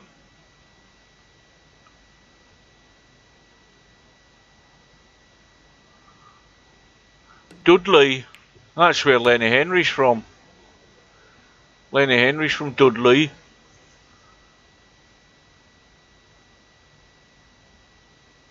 Yeah, just punch it in and bounce the cue ball off the rail. Seems to be what's required here. Oh, he's letting it run and spin. Well, he's just got to be careful with this one because the cue ball just wants to go near the middle pocket. I think he's okay though. You see where the cue ball's going? Commentator's eye. He's done it again, and Larry fell for it. Hook, line and sinker. Did you see that one, boys? The commentator's eye has picked it out, and Larry's walked straight into it. I knew that it was on. When the little boy starts going in my head, you don't go near it. And Larry didn't take evasive action, and he's gifted Potman way back into this match. But Potman is not getting a break. Potman, I swear to God, I'm going to watch this match from the start, because Potman has not potted a ball on the break tonight. Somebody tell me he has, but you're going to have to convince me a great deal. He just can't get any luck. But that was a gift out of the blue from Larry. Let's see how things are going. And well, it's going slowly but surely with Albinario and Bankster as well. It's just 4-3 in that match, and they've been at it for over half an hour now. Potman has hit the one. Well, if Larry can stun out, can he get enough out of this, because it's too straight, but can he stun it and get across between the 8? You see, that's what happens there. He had to play the stun to try and find a gap, and I think he tried to pinch a wee bit as well, and the one ball has hung. Now Potman needs to get he needs to spin with right English around that too to get to that point to catch the one. He doesn't like it, but I like that better than looking for this line. And the only good thing about that is he's hit the 9 and knocked it away from the combo. But he's given Larry the ball in hand. I think it'd have been better to actually spin it around the 2 and catch the corner. If he just caught the knuckle going around the 2, he would have been able to catch the edge of the 1. That's all very well in theory. It's executing the shot that's the problem. But I mean, I don't see. Again, I still haven't paid attention to where Potman's breaking from. But anyway, wherever he is breaking from, it ain't working for him. And he's had nothing that I can recall when he's had a break where a ball has gone in all night.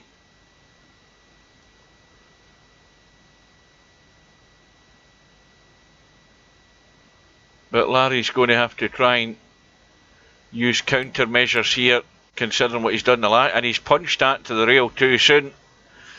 And Potman has to take advantage of these. It puts even more emphasis on this for Potman. He's got another go unexpectedly, and Potman's got to punish him.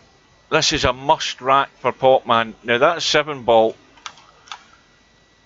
Let's look at that. That 7 ball goes, and where the 6 ball is not really going to help him from the point of view of where the 5 is, because the chances are he's going to take the 5 into that pocket and leave the 6 this way and end up coming up the table. it's unlikely he's going to be playing the 6 from this side, which would be easy to drop down onto the 7. So there's trouble ahead here for Potman. And I think he should take his medicine and leave the 6 into the middle from where the 5 is. I don't think he should try anything fancy. But he's obviously got to get down the right hand side of the table for this 7. Well, he's played it with check, and that is actually an excellent shot.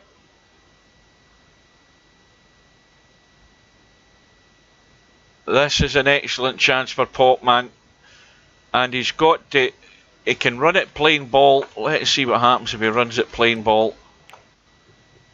Well, he's used every bloody bit of the pocket there. Now, is he going to try and get cute and leave this 8 ball into the middle?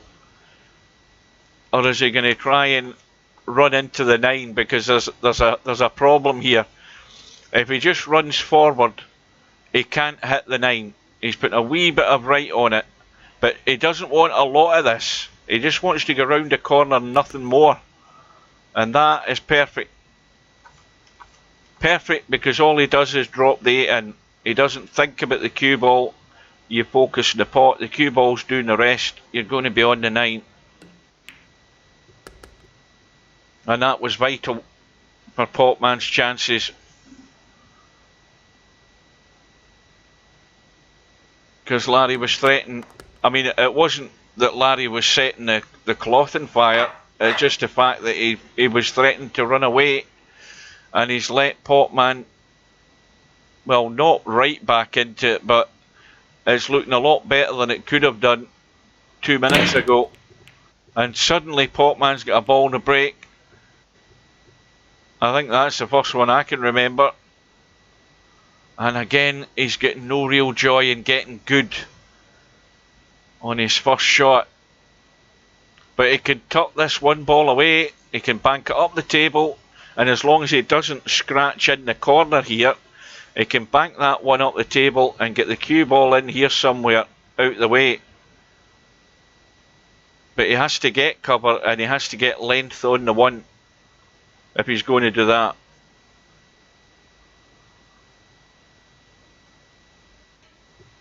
It needs to run. And that's a good shot.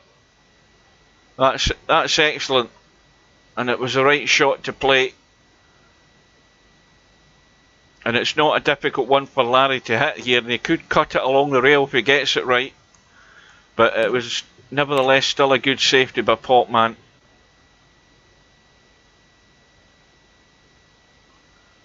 Well, the cut is on. And the line that the cue ball is going to take is probably going to go close to the 8. If it can, he's trying to draw away from the 1. He needs a lot of juice in this. And it needs to miss the scratch. And it's missed the scratch. Well, this is not only a tough cut, but look at the area that he has to get onto this 4. Behind that 6 ball.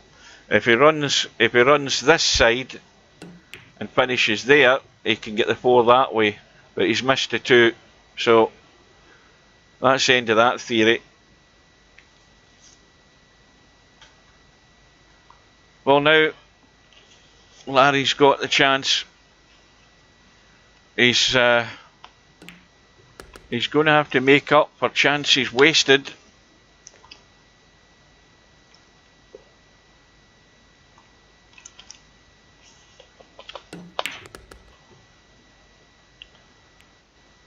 Well, that just as well he got a wee bit of a nudge onto that 9, because he'd have been in serious trouble there again.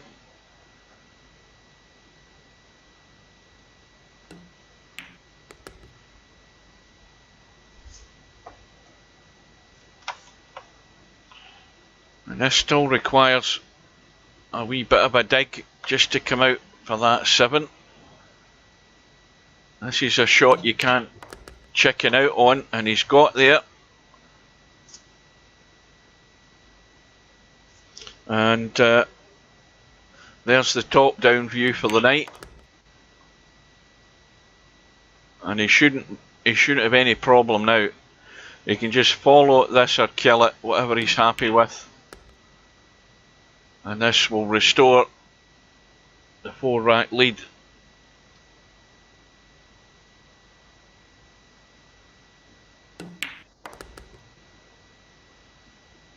But Potman missed the 2 there, so that's going on the count.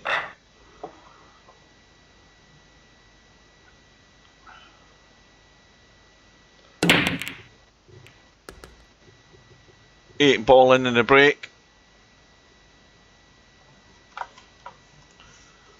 Awkward shot in the 1, but he doesn't need to do anything, he just needs to roll it in. The cue ball's heading across the table for a straight in 2.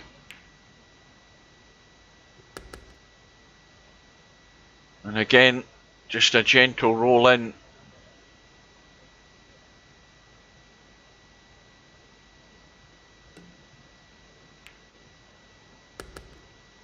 And this is a tricky one.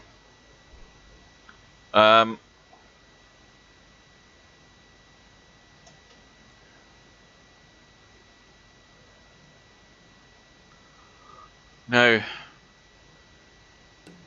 he goes that way.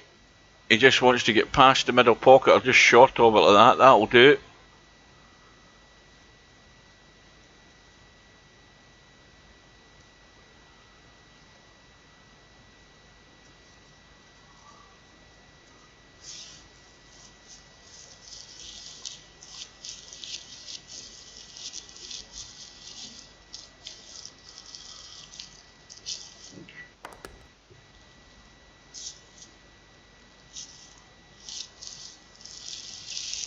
Now again, Larry, I don't think is inclined to want to let this cue ball run towards the 9. He'll draw off this 5, I think, unless he thinks he got enough room to get past the 9. He doesn't want to go near it if he can help it.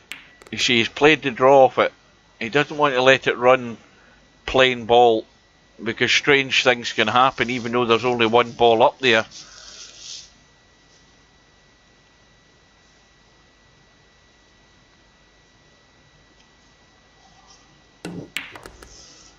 Well, from Larry scratching on that 9 ball, he's got 2 in a row at a vital time just to give him that comfort zone.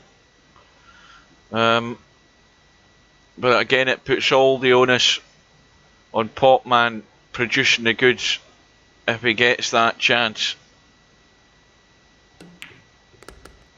Now this needs a nice little kiss, and it has done. And it's going to be 12-7.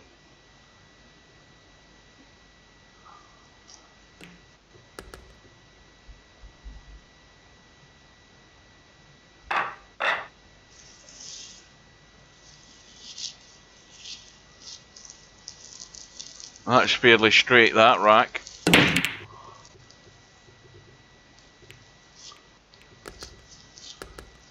A couple of balls.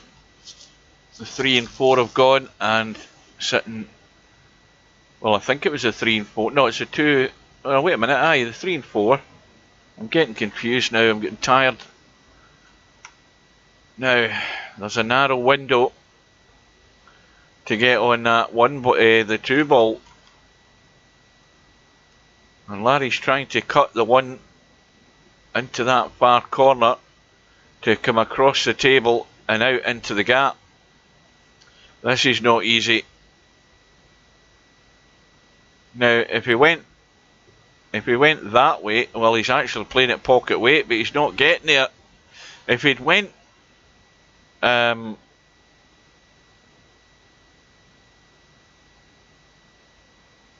it into the middle? He had to come across it. He had to come across the table twice to get into the gap. But he tried to get that dead weight. But Potman's got the same problem regardless. He's right in the pocket. And this is difficult to control the pace of this cue ball. But there's a window there of opportunity that way. And there's not much going this way. That's where he wants to find the gap to get a shot. Well, it's going to be the reverse bank, or it's going to be the safety. You see what we said when we talk about drawing for position. If that was him trying to draw into that gap, he overhit it by a mile.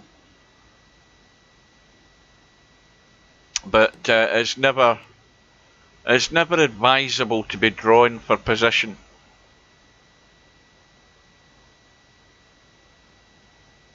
But it's now about who makes the first mistake here, because whoever does and leaves that 2 on, the rack should be over. And Potman needs to get a good safety in here. He needs to tuck that behind the 5 and get that cue ball just over behind the 7 and leave something awkward, try and create something. But he just ran it into the 5, but has he got the cover in the 7? That's not bad. The thing is, if Larry can catch the edge of the 2 and miss the 5, and he hasn't, so Potman's got his chance. There it is on a plate for you. Just kill the cue ball, and if you can, stun the 5 in, leave an angle in the 6, get the cue ball out and across here for the 7. So the path is there to win this rack. And these are chances you should be running out every time you get a chance like this. And now he's the wrong side of the 5, but he just runs into the rail and back out. Wide enough from the 9 to leave the pot and angle in the 6, but not too far. Well, he's gone inside. So that means the natural path, without doing anything with the cue ball, is just to pot the 6 and let the cue ball go that direction. But it can't be nailed to the rail. He doesn't want to be nailed in the rail. It needs to bounce.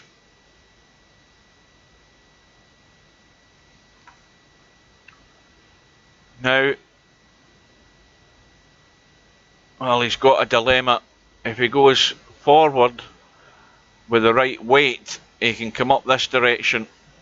And if he goes too far, he's got the 8 that way. If he hits it short, he's going that way. If he gets a lot on the cue ball, he might go that way and come down here and end up with 8 that way. So it's anybody's guess, but he's tried to be fancy. He's got lucky and then unlucky. He's fluked to 7 and he's nailed himself to the 8.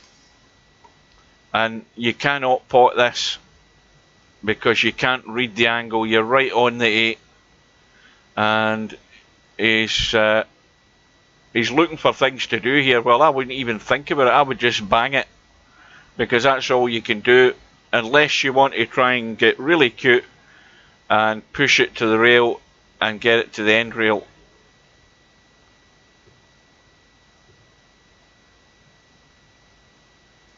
Well, he's made it awkward, but again, that 7 ball, he had a choice to make there to get on that 8.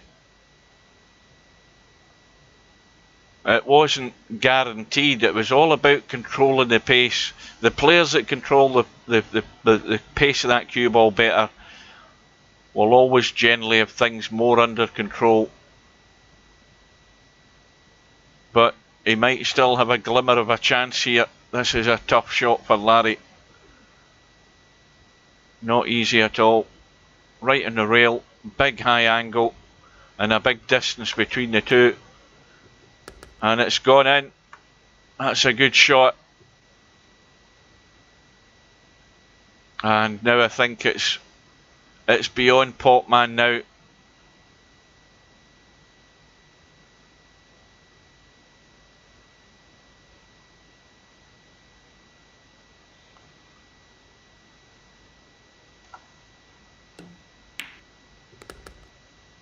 So it's now a 6 rack gap. We'll see the break from Larry, and then we'll have a quick look at the at the bracket. Now the cue ball was going up the table. It's been kicked by the 3 ball twice. The 8 ball's thought about going in, and everything's dry. Right, so Albinario. Well, Albinario has found a burst of form, because from 3 racks all, Albinario is now burst away into a 10 rack to 3 lead. So it looks as if Albinario has found his rhythm. And well, Albinario is only 3 racks behind Larry, and Larry's an hour and 50 minutes to get to this stage. So that shows you how quickly Albinario's got into the swing of things in his match.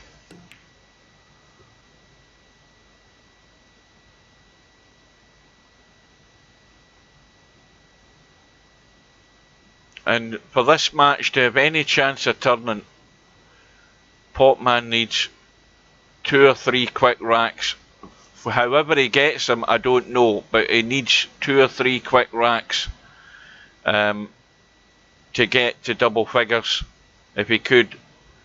But as I say, I think he's going to have to rely on something from Larry, which probably won't be much.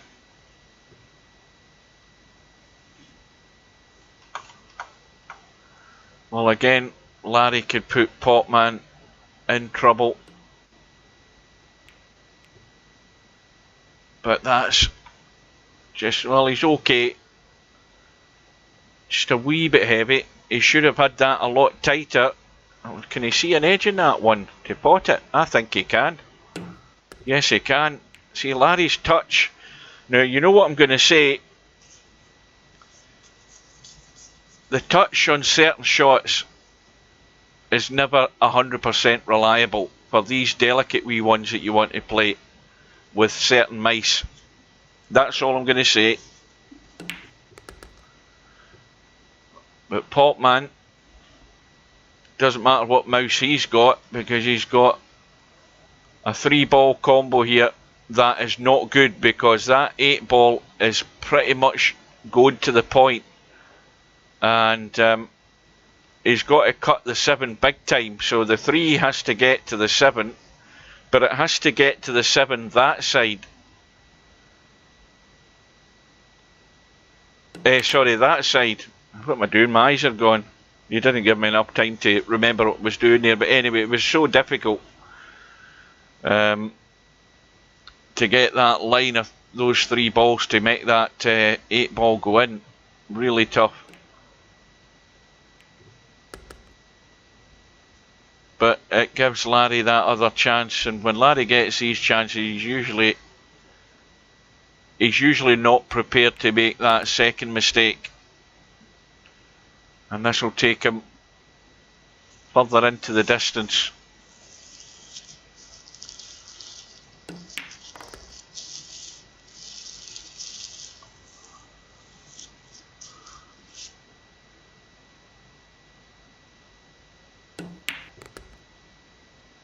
But it does show how 9 ball can be different from one day to the next. You know, you can be breaking, getting a ball, getting a shot, and it can all be happening for you one afternoon, and then the next day everything just goes awkward. Dry breaks, or you get a ball but you've no shot, and you've got balls locked up. And I'm pretty certain Larry will think it's like night and day from his first match, because he's not been able to find that break and that consistency and get those racks run figures going up the way. I don't think he's made a vast improvement on his tally in this match.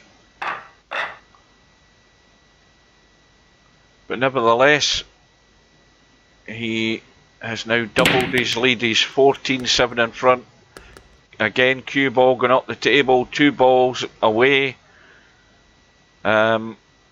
But that 9 ball is just getting in the way, I think. We've lost a 1 and a 4. And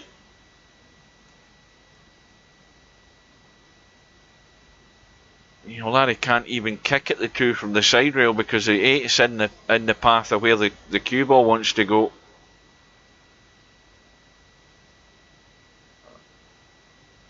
Now, is Larry still there or is he gone? Oh, he is there. I thought we might have had a disconnect there.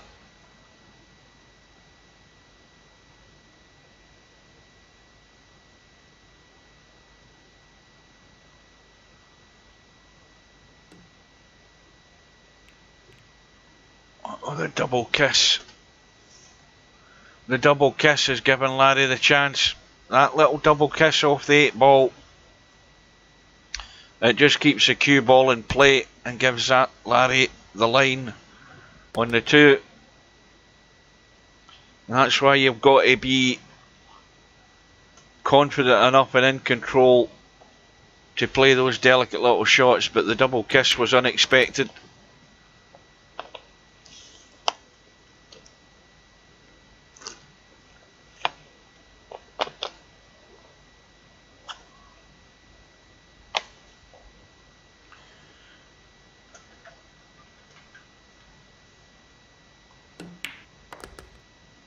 So this is the one that will decide the rack from 6 to 7.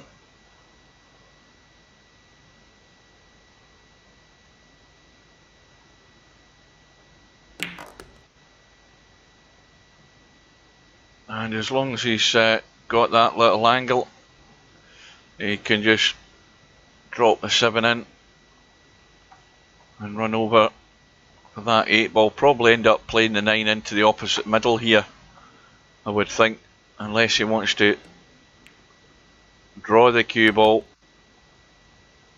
Well, he's actually left a wee bit more angle on the 8.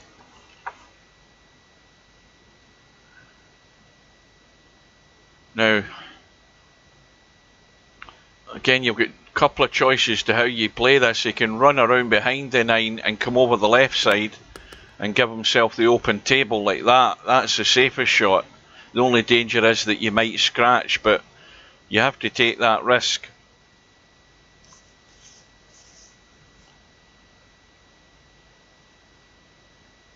Well, it's now a forlorn task that lies ahead for Potman.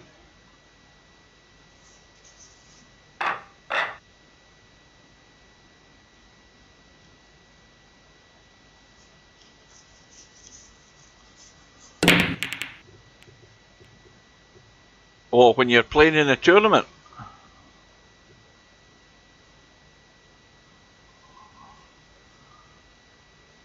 Seriously, you change the cloth colour every time you've got a cut in the 6.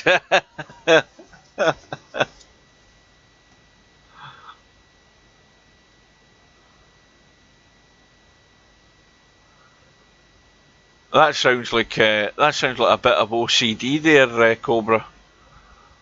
That's a bit of obsessive compulsive. You have to change the cloth colour every time you play a 6 ball. Well, Potman,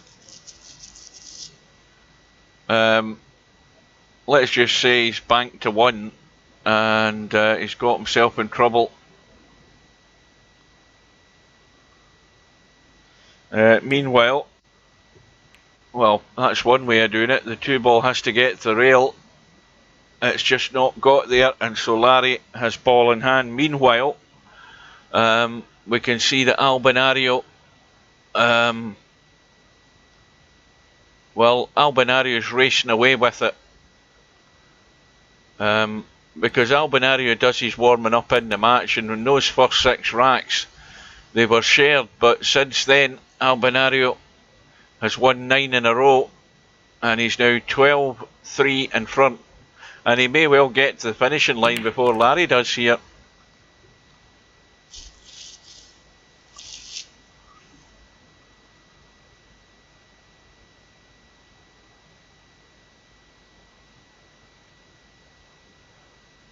This is a testy one.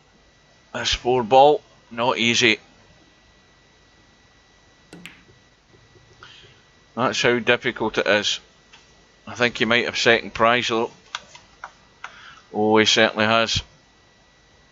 Well, you've got to dig into this and make sure if you're going round the 9, you have to get it to come around and catch the point. If you don't get anywhere near that, you're not going to catch the 4. But he's not confident enough to play it. He's going up and down.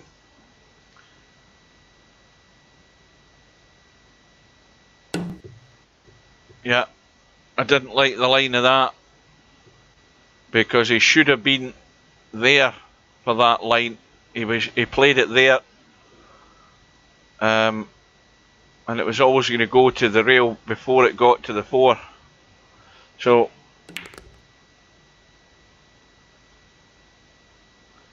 Larry just in the process of tidying up. If he can get good in the 6. He's left it a bit short. So while Larry is looking to get good in this 7 to take him within 3, that needs to spin up. He's caught the jaw. A reminder, there's another match on later on, and well, I think just under an hour's time now.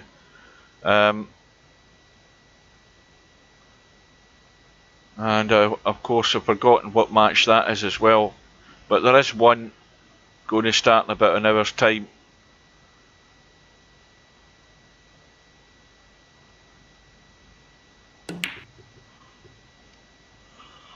Let's have a look.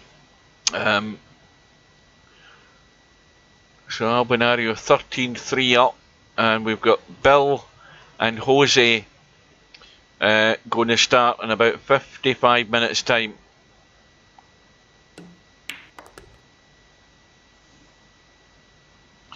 And Bill again is going to have to up his game, because he was, let's just say, he wasn't very good in his first match, but good enough to win it.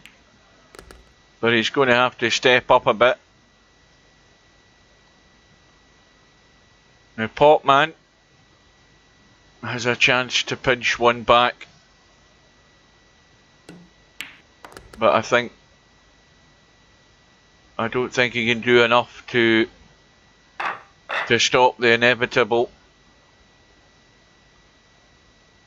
But he's got the break. Now let's see what he does this time. Going from the right diamond.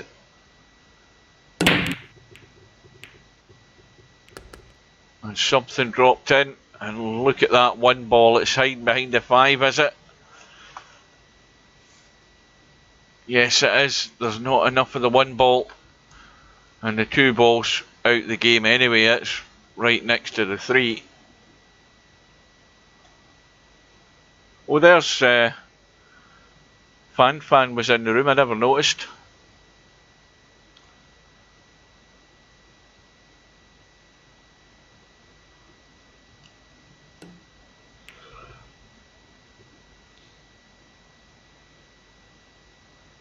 Well, just not got the distance there, Potman.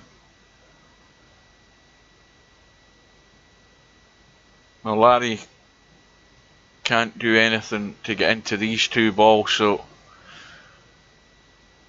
he'll probably look to just maybe skim past the 2 and hook Potman behind the 3. That's a possibility. Well, he's missed the cut.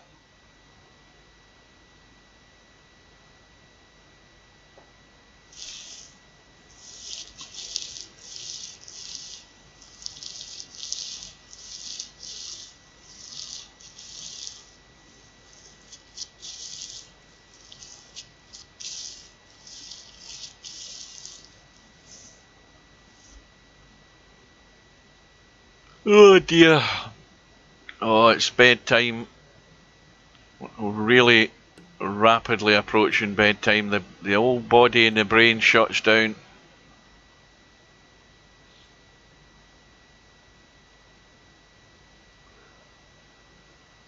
Now, how's that 2 ball set up? Well, I never get a chance to look. I thought that 2-ball might have been set for the middle pocket. I never get down there quick enough to have a look. But anyway, Larry's got a legal hit, but he's left a shot. And I mean, this is a very good chance.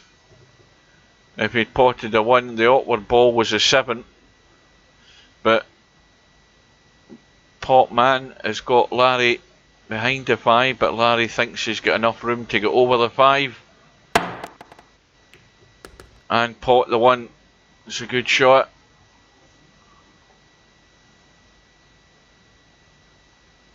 Again, it's needing a fair bit of action in the cue ball here to come back for this 3. And I think he's just got enough to get down.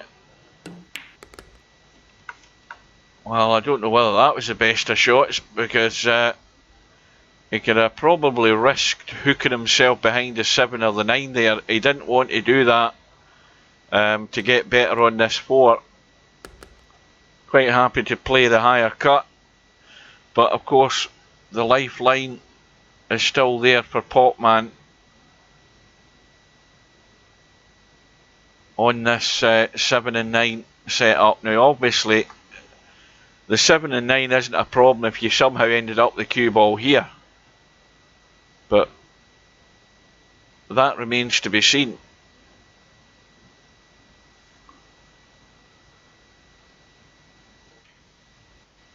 And that's Larry left himself in no man's land again. A really tough cut in the 6. But actual fact, not a bad opportunity to try and get that cue ball into a line with a 7. Probably coming off the 2 rails and back into the table. But he's digging down now to try and get a breakout, and he's got it. And that will do very nicely, thank you very much. That's excellent.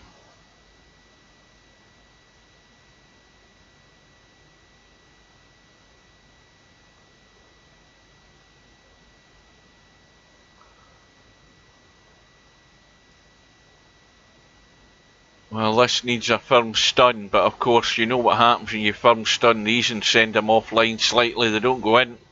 Exactly like that, the commentator called it again. Now Potman needs to get down the table and have a look at this, because you want to hit it there and use the spin off the angle to come up the table and get the cue ball moving, but not too much, because you don't want to come all the way around and down here. You want to just get to somewhere up here to leave the cut, but you've got to go around the angle. You can't play a big dig, and that's probably better than nothing. And again, go by instinct. I never want to spend a long time looking at these. I'll look at it, see it, and then go for it, rather than thinking about it. The more you sit there thinking, the more you'll find you'll end up doing things wrong. But it's another sort of consolation rack for Potman. It needs to change from night to day for Potman. And no sooner have I said that, he scratched off the brake. I was about to say it needs to go from night to day for Potman. He needs to be getting a ball and a break and a shot and running out. And that is a tall order. But it's actually the shoe in the other foot. Larry comes to the table, he's looking at where the problems are and wondering how he's going to deal with this 3 ball. The 2 ball, provided you're good on it, has got plenty of room past the 4. And Larry's best bet would be, well, at worst, to finish here to leave a cut. It's a tall order to find a gap in there to get on the 3 ball. So this is difficult. but now he's got the other side of the two. He's played the combo, he's got the double kiss. Well, we know if Stubb was at the table, he'd be going for the cut up the table, without a shadow of a doubt.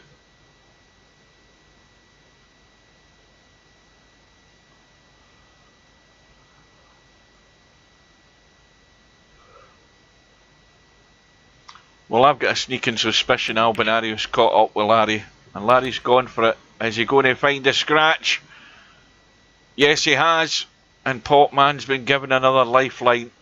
So while Potman thinks about what he's doing, let's have a look. And, well, we can see that Albinario has got himself in 16 racks to 3. What a run from Albinario from 3 racks all. He is racing away with that match big time, and I wonder how Albinario's stats will look, because he's flown through the match. He's now well, his match has been going on for an hour and 10 minutes. This one's been on for 2 hours and 10 minutes, and Albinario is going to get to the finish line first.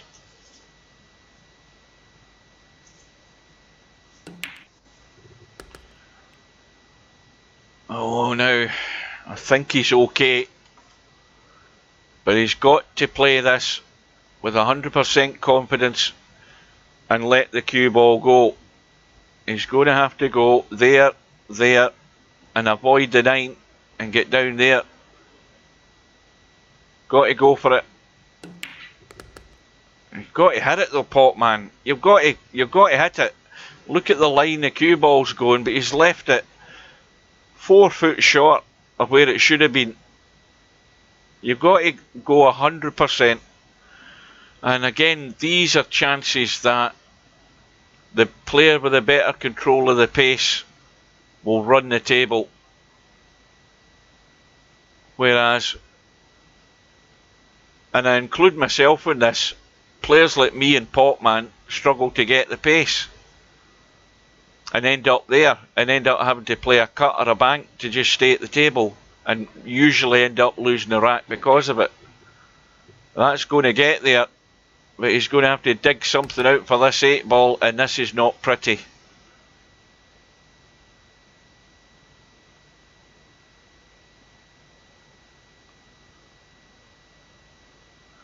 Well, I don't know what you do with this shot, because you could try cross banking it. It's really close to the rail. You could end up with a double kiss. He's gone all out for the cut, and now he just needs to get lucky. And he's not left anything easy for Larry. And meanwhile, Albinario is now 17-3 up. He's flying through the match. He must have good stats. I would reckon he must have run a few racks, and he may well have jumped onto the leaderboard for the racks run in total. That'll be interesting to see at the end of the match. And Larry's gone all out for the pot, and he's given Potman the chance to get to double figures, and all of a sudden, even though it's still more than likely going to be a 5 rack gap, it just looks a bit more encouraging for Potman to have the double figures.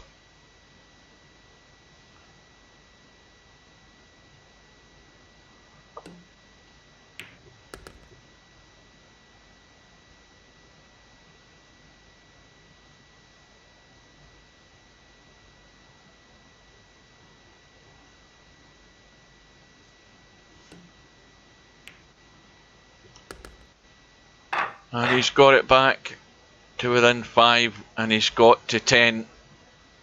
And meanwhile, in the blink, I mean, each time you blink and go back to the bracket and look at it, Albinario's won another rack. He's absolutely flying.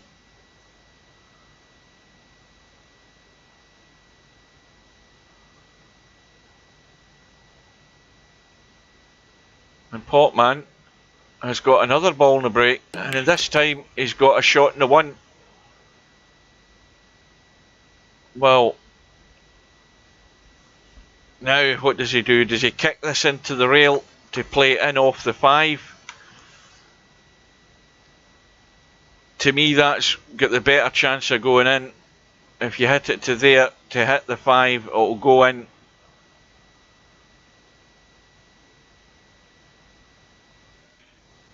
And in the end, I don't know whether he played the 3 to try and cut the 5, but it's all ended up in a mess. And what's more, it's ended up plumb for Larry on the 3 ball. And the 4 is just under his cue, and he should be out. And again, I think that setup there that Potman had needed a wee bit more time to study the situation. And I think it was, again, my opinion, the far easier shot was kicking the ball into the rail and playing the billiard off the 5 to go into the pocket. That looked a lot easier than trying to line up a combo.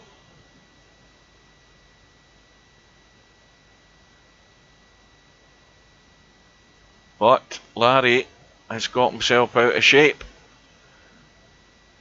And this looks like either a severely thin cut, which he's got, and the cue ball's going the right direction, and he's recovered the situation. Meanwhile, Albinario is, well, all of a sudden there's 2 racks have gone. Albinario's an 18, Bankster on 4, so there must be the odd golden break here or there as well. So we'll have a look at the stats at the end of the matches. But Albinario's result, it may well not pop up in the room, because I don't know whether Steve's fixed that.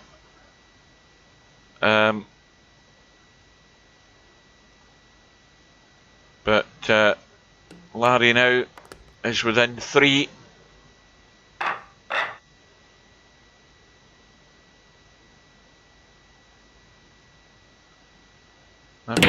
We'll probably get a chance to look at those stats before this match is finished. That 7 is spinning, and it's the spin that's kept it up. And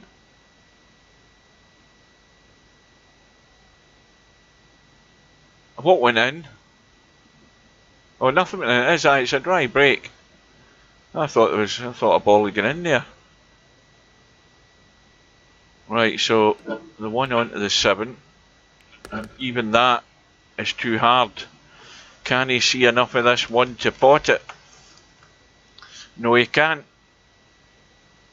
The weight of shot was too heavy in that 1, and it's just escaped.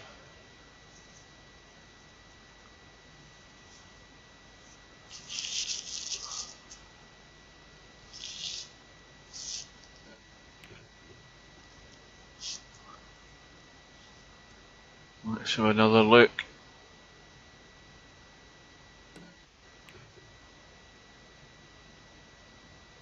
It's still 18-4 to Albinario.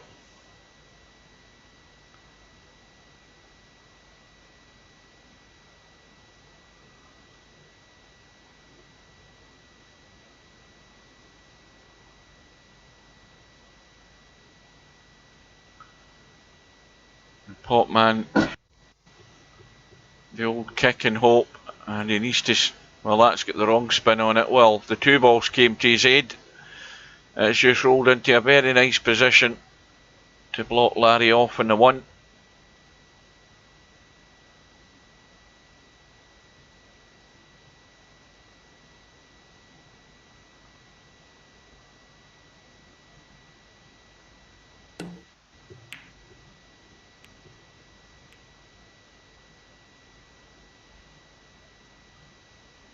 Well, this is another one of these where you're in between.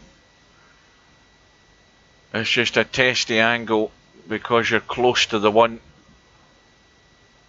It's difficult to read the line.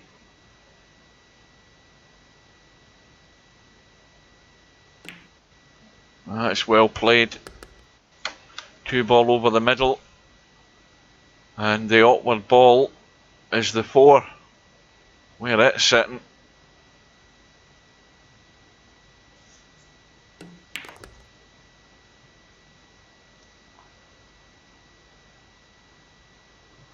Well, he's got the angle on the 3 to run into the gap between the 6 and 4.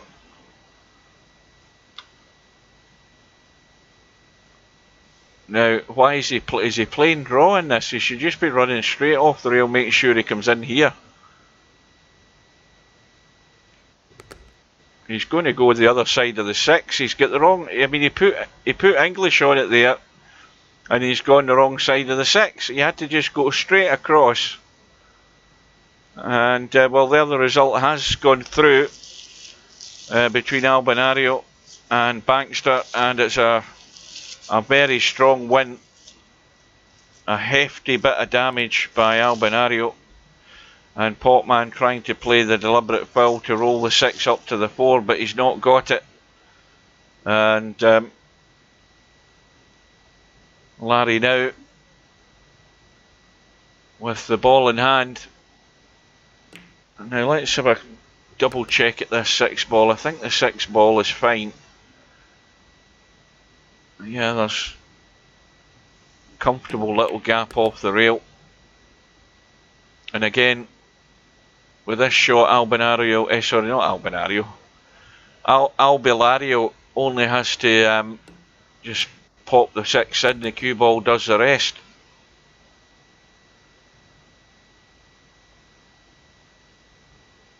Well, now, when you say break and runs,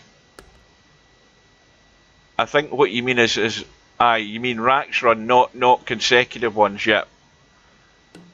So that gets him onto the top 10 leaderboard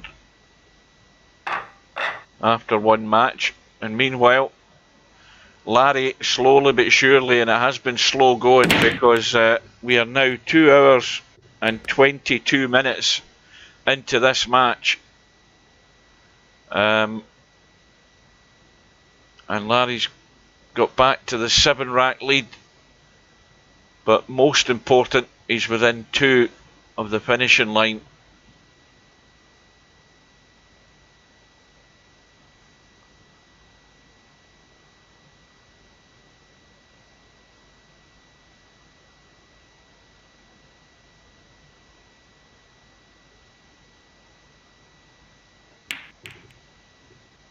Oh, it's a good attempt there by Larry, but it's going to give Potman a chance.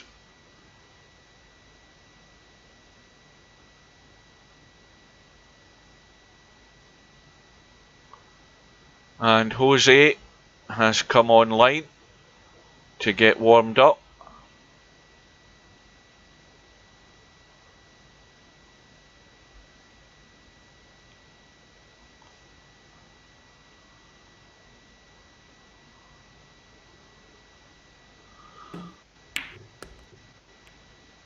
Oh, well, I think that might actually work out alright. He can just get to the 3, but I don't know whether he wants to risk doing anything here.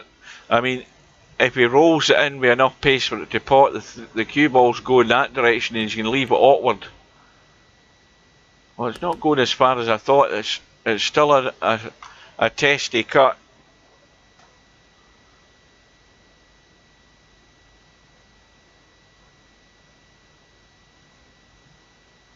But that was a bad shot by Potman in that last rack to go the top side of the 6 ball and leave himself hooked. That was just a badly judged and badly executed shot, because there was a big gap to drop in between those 2 balls rather than ending up the top side of the 6.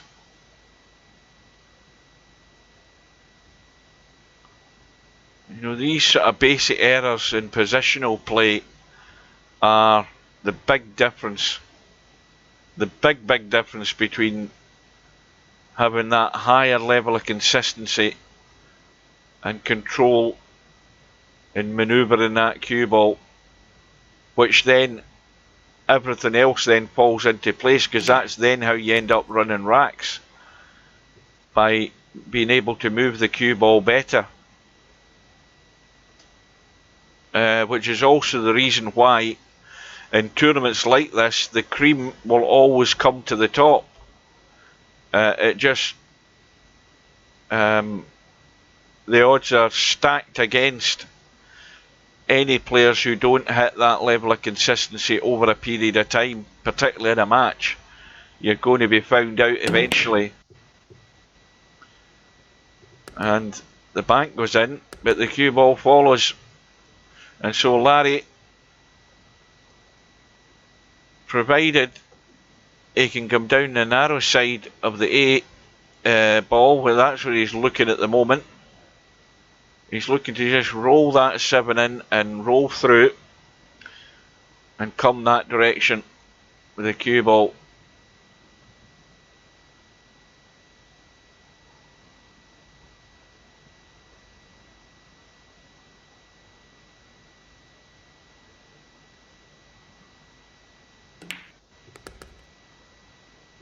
Well, he's gone a wider angle. I don't know whether, I mean, he'd have been better running it to come off that with a better angle than this, because he's running into the 9. And you just don't know where things will end up here, because if he hits this hard enough, he could end up scratching. He's avoided the scratch, he's got the pot, and everything's okay. Played it well. Well, now he wants a ball and a shot to get this over with. Larry from the USA leads by 18 racks to 10.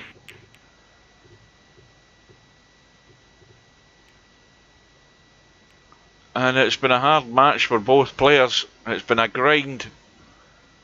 It's been one of those matches where things have just ended up being tight and awkward in certain situations. Mistakes from both players. Obviously more of them have come from Potman, and also wasting quite a few chances to get racks, missing out on racks that he should have had. And my counter has stopped at 6. You could give Potman another 6 racks definitely. But if you did that, he'd still be trailing by 2.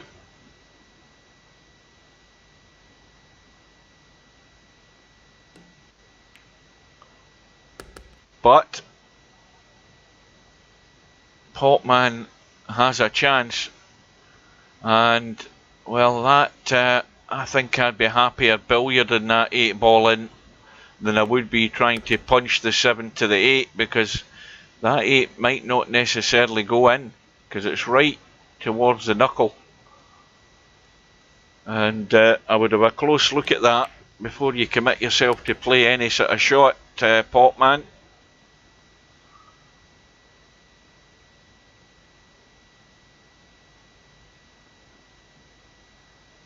I think I'm going to get up this end of the table to see what he tries with this, because I'm not convinced that 8 ball will go in.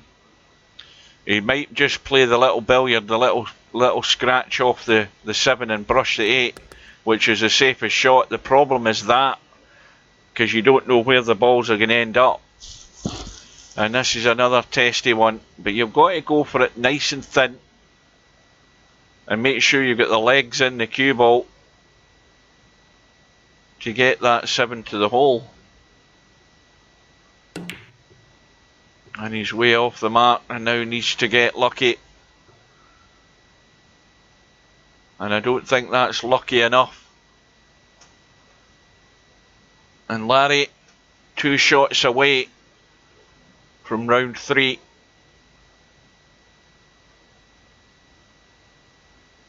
And we're half an hour away from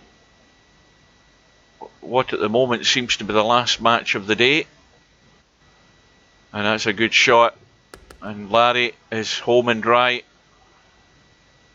And Potman will have a chance to battle on in that one lost side. So Larry wins by 19 racks to 10. And that match is almost exactly 2.5 hours old. So now we can go to the bracket, and a reminder that Mr. Bill and Jose will be going at it. I might hang around to see the first 10 minutes of it, but I won't be streaming it. I'm going to bed. In fact, I might not even hang around, I don't know. But I think that is it for the night. Once those two guys go at it, VP Monster another few days before he plays Cobra. That is it. There's nothing else that I can see on the bracket. Tomorrow night, Eloquente plays Velendern in the one-loss side. When's that? That's too late as well. That's 9 PM. And I think there's 2 or 3 matches clash tomorrow night. There's another one, Mr. Strocum and the Great Guru. And yeah, so there's 2 matches tomorrow night. Now, meanwhile, we'll go and catch up with the stats. What I'll do, hang on, get this damn thing to work. Right, wait a minute. I think I'm hitting the buttons too quick. Right, hold on.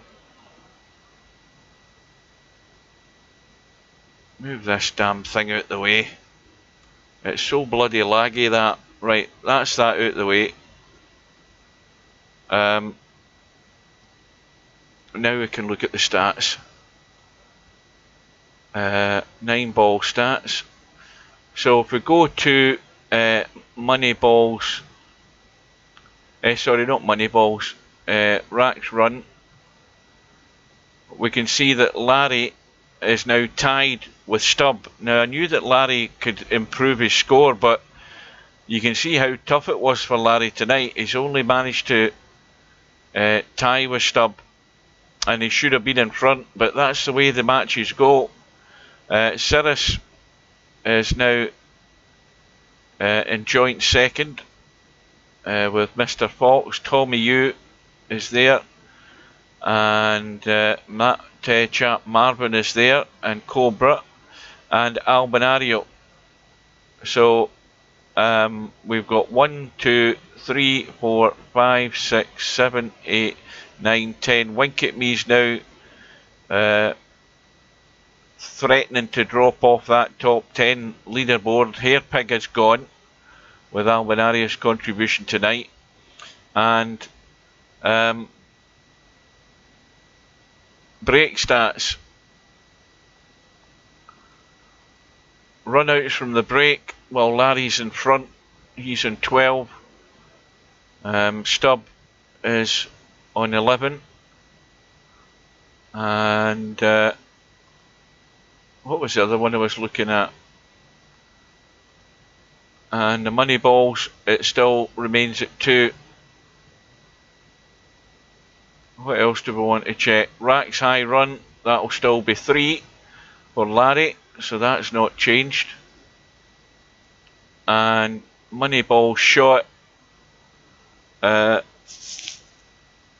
bear in mind some of these players have played more than one match.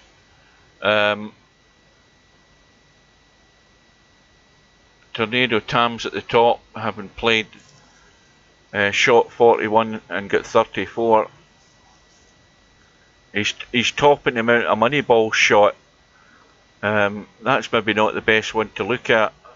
If we look at it from this point of view, with the players that have played more than one match, I don't see Larry there, because obviously he's not 100%, so you've got the likes of Stubb, they're going to be further down, because all of these players have played less matches anyway.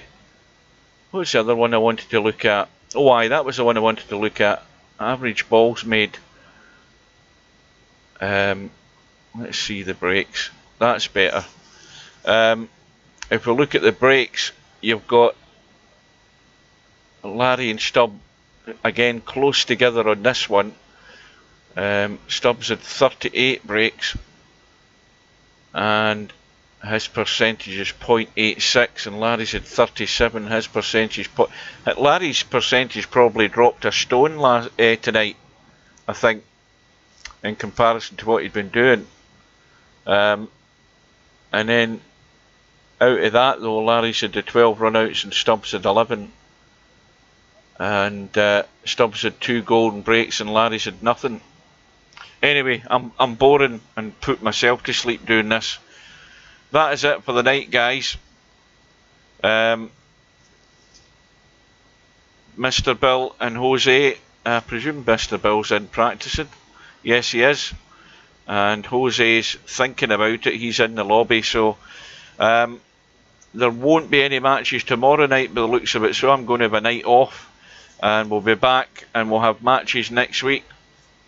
And as the tournament progresses, we'll have some big important matches to come. So I hope you can join us for them. So until then, thanks for watching. Take care. Stay safe. And I will bid you a good night and we'll see you all again soon. Thanks a lot again.